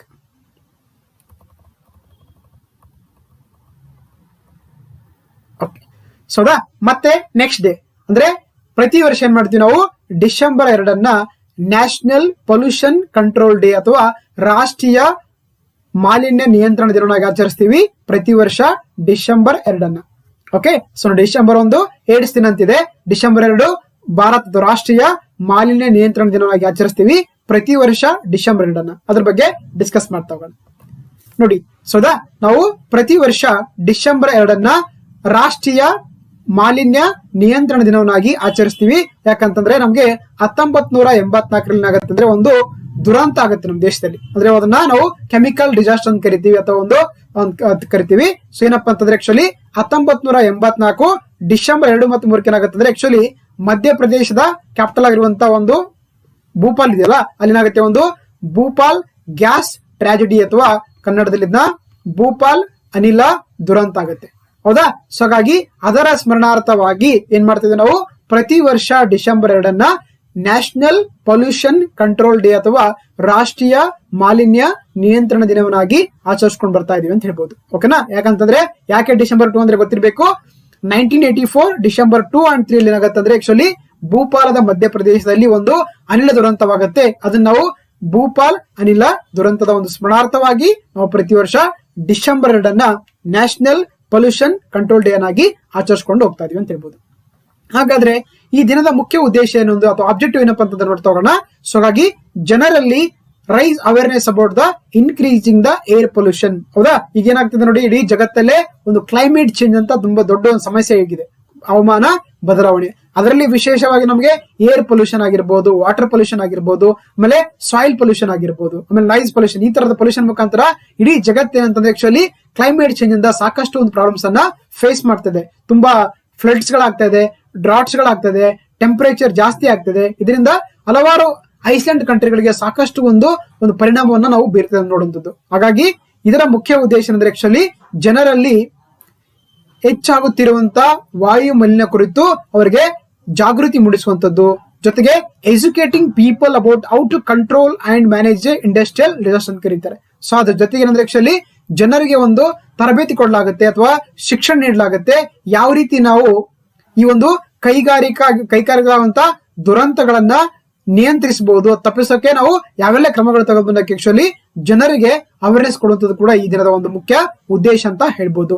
ಅದ್ರ ಜೊತೆಗೆ to make everyone aware of significance pollution control acts ways and to reduce the level of the pollution ಅಂತ. ನೋಡಿ, ಏನೇ ಸರ್ಕಾರಗಳು ಮಾಡಿದ್ರು ಕೂಡ ಆಕ್ಚುಲಿ ಅವು ಜನರಿಗೋಸ್ಕರ ಮಾಡ್ತವೆ. ಹಾಗಾಗಿ ವಿಶೇಷವಾಗಿ ಈ ಒಂದು ಮಾಲಿನ್ಯಕ್ಕೆ ಸಂಬಂಧಪಟ್ಟಂತೆ ಹಲವಾರು ಆಕ್ಟ್ಗಳು ಬರ್ತವೆ. ಹೌದಾ? ಏರ್ ಆಕ್ಟ್ ಆಗಿರ್ಬೋದು, ವಾಟರ್ ಆಕ್ಟ್ ಆಗಿರ್ಬೋದು, ಈ ತರ ನಮಗೆ ಹಲವಾರು ಕಾಯ್ದೆಗಳು ಬರ್ತವೆ. ಹಾಗಾಗಿ ಆ ಕಾಯ್ದೆಗಳ ಬಗ್ಗೆ ಅಲ್ಲೆಲ್ಲ ಏನ್ ಮೆಜರ್ಸ್ ಗಳಿದ್ದಾರೆ ಅವೆಲ್ಲವನ್ನು ಕೂಡ ಪ್ರತಿಯೊಬ್ಬ ವ್ಯಕ್ತಿ ಕೂಡ ಏನಂದ್ರೆ ಅವುಗಳ ಬಗ್ಗೆ ತಿಳಿದುಕೊಳ್ಳುವಂತ ಅವಶ್ಯಕತೆ ಇರುವಂತದ್ದು. ಯಾಕಂದ್ರೆ ಅದ್ರ ಮುಖಾಂತರ ಏನ್ ಮಾಡ್ಬೋದು ನಾವು ಒಂದು ನಮ್ಮ ದೇಶದಲ್ಲಿರುವಂತ ವಾಯು ಮಾಲಿನ್ಯವನ್ನ ತಡೆಗಟ್ಟಕ್ಕೆ ಸಾಧ್ಯ ಆಗುತ್ತೆ ಅಂತ ಹೇಳ್ಬೋದು. ಅದೇ ರೀತಿ to control and or prevent industrial pollution that is result of the human negligence ಅಂತ ಕರೀತಾರೆ. ಹೌದಾ? ಇದ್ರ ಜೊತೆಗೆ ಏನಂದ್ರೆ ನೋಡಿ, ಆಕ್ಚುಲಿ ನಮ್ಗೆ ಸಾಕಷ್ಟು ಕೈಗಾರಿಕೆಗಳು ಏನ್ ಮಾಡ್ತಾವೆ ಅಂದ್ರೆ ನೇರವಾಗಿ ಯಾವ್ದೋ ನದಿಗಳಿಗೆ ಏನ್ ಮಾಡ್ತಾವೆ ಅಂದ್ರೆ ತಮ್ಮ ಒಂದು ವೇಸ್ಟ್ ಅನ್ನ ರಿಲೀಸ್ ಮಾಡ್ತಾ ಹೋಗ್ತೇವೆ. ಅದರಿಂದ ಇಡೀ ನೀರೇ ಆ ಒಂದು ರಿವರ್ ಏನಾಗುತ್ತೆ ಸೊ ಡ್ಯಾಮೇಜ್ ಆಗುತ್ತೆ ಅಥವಾ ಒಂಥರ ಪೊಲ್ಯೂಟೆಡ್ ಆಗುತ್ತೆ. ಅದೇ ರೀತಿ ಈ ಕೈಗಾರಿಕೆಗಳು ಏನ್ ಮಾಡ್ತೇವೆ ಅಂದ್ರೆ ನೇರವಾಗಿ ಏನ್ ಮಾಡ್ತೇವೆ ಅಟ್ಮಾಸ್ಫಿಯರ್ ಗೆ ಒಂದು ತಮ್ಮ ಒಂದು ಏನಂತಾರೆ ವೇಸ್ಟ್ ಗ್ಯಾಸ್ ಗಳ ರಿಲೀಸ್ ಮಾಡ್ತಾ ಹೋಗ್ತೇವೆ. ಇದಕ್ಕೆ ಯಾಕೆ ಆಗುತ್ತೆ ಅಂದ್ರೆ ಬಿಕಾಸ್ ಆಫ್ ದಿ ನಾವೆಲ್ಲ ತುಂಬಾ ಅದ್ರ ಬಗ್ಗೆ ನೆಗ್ಲಿಜೆನ್ಸಿ ಮಾಡ್ತೀವಿ, ನಮ್ಗೇನಾಗುತ್ತೆ ಬಿಡೋಣ ಅಂತ ಒಂದು ನೆಗ್ಲಿಜೆನ್ಸಿ ಮಾಡ್ತೀವಿ. ಸೊ ಹಾಗಾಗಿ ನಾವೆಲ್ಲರೂ ಕೂಡ ಇದ್ರ ಬಗ್ಗೆ ಅವೇರ್ನೆಸ್ ಮಾಡ್ಕೊಂಡು ಆ ತರದ ಒಂದು ಆಕ್ಟಿವಿಟಿಗಳಿಗೆ ಕರ್ಬ್ ಮಾಡುವಂತ ಅವಶ್ಯಕತೆ ಇದೆ. ಇದ್ರ ಮುಖಾಂತರ ಓವರ್ ಆಗಿ ಏನ್ ಮಾಡ್ಬೋದು, ಏರ್ ಪೊಲ್ಯೂಷನ್ ಅಥವಾ ಎಲ್ಲ ಟೋಟಲ್ ಪೊಲ್ಯೂಷನ್ ನ ಕಂಟ್ರೋಲ್ ಮಾಡ್ಕೊಳ್ಳಕ್ಕೆ ನಾವು ಸಾಧ್ಯ ಆಗುತ್ತೆ ಅಂತ ಹೇಳ್ಬೋದು ಅನ್ನೋದು ಈ ದಿನದ ಮುಖ್ಯ ಉದ್ದೇಶ ಅಂತ ಹೇಳ್ಬೋದು. ಓಕೆನಾ? ಸೊ ಅದರ ಮಹತ್ವ ನೋಡ್ತಾ ಹೋಗೋಣ. ಸಿಗ್ನಿಫಿಕೆನ್ಸ್ ಇಲ್ಲಿ ಏನಾಗುತ್ತೆ ಅಂದ್ರೆ ಹೌ ಇಂಪ್ಯಾಕ್ಟ್ಫುಲ್ ಏರ್ ಪೊಲ್ಯೂಷನ್ ಅಂತ. ಸೊ ಹಾಗಾದ್ರೆ ಈಗ ನಮಗೆ ವಾಯು ಮಾಲಿನ್ಯದಿಂದ ಏನೆಲ್ಲ ಆಗುತ್ತೆ, ಪರಿಣಾಮ ಆಗುತ್ತೆ ಅಂತ ನೋಡಿ. ಫಾರ್ ಎಕ್ಸಾಂಪಲ್ ಅಂದ್ರೆ ನಮಗೆ ಹಲವಾರು ಉಸಿರಾಟ ಸಮಸ್ಯೆಗಳಾಗ್ತವೆ. ಹೌದಾ? ಇದ್ರ ಮುಖಾಂತರ ನಮಗೆ ಹಲವಾರು ರೋಗಗಳಿಗೆ ಕಾರಣ ಆಗ್ತಾ ಹೋಗ್ತೀವಿ. ಫಾರ್ ಎಕ್ಸಾಂಪಲ್ ಈ ಲಂಗ್ ಕ್ಯಾನ್ಸರ್ ಆಗಿರ್ಬೋದು. ಈ ತರ ಅಂದ್ರೆ ನಮಗೆ ಶ್ವಾಸಕೋಶ ಸಂಬಂಧಿತ ರೋಗಗಳು ಆಕ್ಚುಲಿ ಅಂದ್ರೆ ಏರ್ ಪೊಲ್ಯೂಷನ್ ಮುಖಾಂತರ ಬರ್ತಾ ಹೋಗ್ತವೆ. ಹೌದಾ? ಸೊ ಅದಕ್ಕೆ ಒಂದು ಪೋರ್ಟಲ್ ಕೂಡ ಮಾಡಿದ್ದಾರೆ, national health portal of India ಅಂತ. ಇದೇನಂದ್ರೆ ನೋಡಿ, ಇದು ಹೇಳುತ್ತೆ ಏನಂದ್ರೆ ಆಕ್ಚುಲಿ ರಾಷ್ಟ್ರೀಯ ಆರೋಗ್ಯ ಪೋರ್ಟಲ್, ಭಾರತೀಯ ಒಂದು ರಾಷ್ಟ್ರೀಯ ಆರೋಗ್ಯ ಪೋರ್ಟಲ್ ಇದೆಯಲ್ಲ, ಇದು ಹೇಳುತ್ತೆ ನಮ್ ದೇಶದಲ್ಲಿ ಅಂದ್ರೆ ನೋಡಿ ಎಷ್ಟಂತಂದ್ರೆ 7 ಮಿಲಿಯನ್ ಪೀಪಲ್ ಏನ್ ಹೇಳುತ್ತೆ, 7 ಮಿಲಿಯನ್ ಪೀಪಲ್ ಏನ್ ಮಾಡ್ತಾರೆ ಅಂದ್ರೆ ಪ್ರತಿ ವರ್ಷ ವಾಯು ಮಾಲಿನ್ಯದಿಂದ ಡೆತ್ ಆಗ್ತಾರೆ ಅಂತ ಹೇಳ್ತದೆ. ಹೌದಾ? ಈ national health portal of India ಏನ್ ಹೇಳುತ್ತೆ ಪ್ರತಿ ವರ್ಷ ಭಾರತದಲ್ಲಿ 7 million people, sorry globally, not India ಅಲ್ಲ, ಭಾರತ ಅಲ್ಲ, ಇಡೀ ಜಾಗತಿಕ ಮಟ್ಟದಲ್ಲಿ ಏನಾಗ್ತಾರೆ ಅಂದ್ರೆ 7 ಮಿಲಿಯನ್ ಪೀಪಲ್ಸ್ ಏನಂದ್ರೆ ಒಂದು ವಾಯು ಮಾಲಿನ್ಯದಿಂದ ಮರಣವನ್ನ ಹೊಂತಾರೆ ಅಂತ ಹೇಳ್ತಾ ಇದೆ ಈ national health portal of India ಅಂತ. ಓಕೆ, ಅದೇ ರೀತಿ ನೋಡಿ ಆಕ್ಚುಲಿ ಅಂದ್ರೆ ಪ್ರತಿ 10 ಜನದಲ್ಲಿ ಅಂದ್ರೆ 9 ಜನ ಆಗ್ತಾರೆ ಅಂದ್ರೆ ಆಕ್ಚುಲಿ ಈ ಒಂದು ಕಂಡೀಷನ್ ಅಂದ್ರೆ ಏರ್ ಪೊಲ್ಯೂಷನ್ ಇಂದ ಒಂದು ಹಲವಾರು ರೋಗಗಳಿಂದ ಬಳಲ್ತಿರ್ತಾರೆ. ಅಂದ್ರೆ ಅಷ್ಟು ಸಿವಿಯರ್ ಎಫೆಕ್ಟ್ ನಮಗೆ ಈ ಒಂದು ಏರ್ ಪೊಲ್ಯೂಷನ್ ಇಂದ ಪ್ರತಿದಿನ ಹೆಚ್ಚಾಗ್ತಾ ಹೋಗ್ತದೆ ಅಂತ ನಾವು ಹೇಳ್ಬಹುದು. ಅದೇ ರೀತಿ ಏರ್ ಪೊಲ್ಯೂಷನ್ ಇದೆಯಲ್ಲ, ಇದೇನಾಗುತ್ತೆ ಅಂದ್ರೆ ಆಕ್ಚುಲಿ ನೋಡಿ ನಮ್ಮ ಒಂದು ವಾತಾವರಣದಲ್ಲಿರುವಂತ ಒಂದು ಓಜೋನ್ ಲೇಯರ್ ನ ಡ್ಯಾಮೇಜ್ ಮಾಡುತ್ತೆ. ಹೌದಾ? ನಿಮ್ಗೆ ಆಲ್ರೆಡಿ ಓಜೋನ್ ಲೇಯರ್ ಬಗ್ಗೆ ಹೇಳಿದ್ದೀನಿ ನಿಮ್ಗೆ. ಹೌದಾ? Just a minute, I will show it. ನೋಡಿ ಆಕ್ಚುಲಿ ಅಂದ್ರೆ ನಮ್ಮ ಅಟ್ಮಾಸ್ಫಿಯರ್ ಇದೆಯಲ್ಲ, ಇಲ್ಲಿ ನಮಗೆ ಟ್ರೋಪೋಸ್ಫಿಯರ್, ಸ್ಟ್ರಾಟೋಸ್ಫಿಯರ್, ಮೀಸೋಸ್ಫಿಯರ್, ಥರ್ಮೋಸ್ಫಿಯರ್, ಎಕ್ಸೋಸ್ಫಿಯರ್ ಅಂತ ಕರೀತೀವಿ. ಹೌದಾ? ಇಲ್ಲಿ ನಮಗೆ ವಾತಾವರಣದಲ್ಲಿ ಈ ತರದ ಒಂದು 5 ಸ್ಪಿಯರ್ ಗಳು ಬರ್ತವೆ. ಟ್ರೋಪೋಸ್ಫಿಯರ್, ಸ್ಟ್ರಾಟೋಸ್ಫಿಯರ್, ಮೀಸೋಸ್ಫಿಯರ್, ಥರ್ಮೋಸ್ಫಿಯರ್, ಎಕ್ಸೋಸ್ಫಿಯರ್ ಅಂತ ಬರುತ್ತೆ. ಸೊ ಈ ಸ್ಟ್ರಾಟೋಸ್ಫಿಯರ್ ಇದೆಯಲ್ಲ, ಇಲ್ಲಿ ನಮ್ಗೆ ಇದು ತುಂಬಾ ವಿಶೇಷವಾಗುತ್ತೆ. ಯಾಕಂದ್ರೆ ಇಲ್ಲಿ ಒಂದು ನಮಗೆ ಇನ್ನೊಂದು ಲೇಯರ್ ಬರುತ್ತೆ, ಅದನ್ನ ನಾವು ಓಜೋನ್ ಲೇಯರ್ ಅಂತ ಕರೀತಾರೆ. ಏನ್ ಮಾಡುತ್ತಪ್ಪ ಅಂದ್ರೆ ಆಕ್ಚುಲಿ ಇದು ಸೂರ್ಯನಿಂದ ಬರುವಂತ ಅಲ್ಟ್ರಾ ವೈಲೆಟ್ ರೇಡಿಯೇಷನ್ ಮಾಡುತ್ತೆ, ಇದು ಫಿಲ್ಟರ್ ಮಾಡಿ ಇದೇನಾಗುತ್ತೆ ಭೂಮಿಗೆ ಎಷ್ಟು ಬೇಕೋ ಅಷ್ಟು ಕಳಿಸುತ್ತೆ. ಹೌದಾ? ಹಾಗಾಗಿ ಈ ಸೂರ್ಯನ ಅಲ್ಟ್ರಾ ವೈಲೆಟ್ ರೇಡಿಯೇಷನ್ ಡೈರೆಕ್ಟ್ ಬಂದೇನಾಗುತ್ತೆ ಮನುಷ್ಯನಿಗೆ ಸಾಕಷ್ಟು ರೋಗಗಳಿಂದ ಬಳಲ್ತಾ ಇದ್ದ. ಫಾರ್ ಎಕ್ಸಾಂಪಲ್ ಸ್ಕಿನ್ ಕ್ಯಾನ್ಸರ್ ಆಗಿರ್ಬೋದು, ಆಮೇಲೆ ಐ ಕೊಲಾಪ್ಸ್ ಆಗ್ತಿದ್ವು. ಹಾಗಾಗಿ ಅಂದ್ರೆ ಆಕ್ಚುಲಿ ಈ ಓಜೋನ್ ಲೇಯರ್ ಮಾಡುತ್ತೆ ಅಂತಂದ್ರೆ ಸೂರ್ಯನಿಂದ ಬರುವಂತ ಅಲ್ಟ್ರಾ ವೈಲೆಟ್ ರೇಡಿಯೇಷನ್ ಗಳನ್ನ ಫಿಲ್ಟರ್ ಮಾಡಿ ಈ ಭೂಮಿ ಕಳಿಸುತ್ತೆ. ಸೊ ಇದರಿಂದ ನಮಗೆ ಸಾಕಷ್ಟು ಎಫೆಕ್ಟ್ ಆಗಂಗಿಲ್ಲ. ಹೌದಾ? ಸೊ ಹಾಗಾಗಿ ಏನಾಗುತ್ತೆ ಅಂದ್ರೆ ಈ ಏರ್ ಪೊಲ್ಯೂಷನ್ ಇಂದ ಈ ಒಂದು ಓಜೋನ್ ಲೇಯರ್ ಏನಾಗುತ್ತದೆ ಡ್ಯಾಮೇಜ್ ಆಗ್ತಾ ಇದೆ, ಅದಂದ್ರೆ ರಂಧ್ರಗಳು ಬೀಳ್ತಾ ಇದೆ, ಹೋಲ್ಸ್ ಗಳು ಆಗ್ತಾ ಇದೆ ಅಂತ ಹೇಳ್ಬೋದು. ಹಾಗಾಗಿ ಅದನ್ನ ಕೂಡ ನಮಗೆ ಗೊತ್ತು ಮಾಡ್ಕೋಬೇಕಾಗುತ್ತೆ.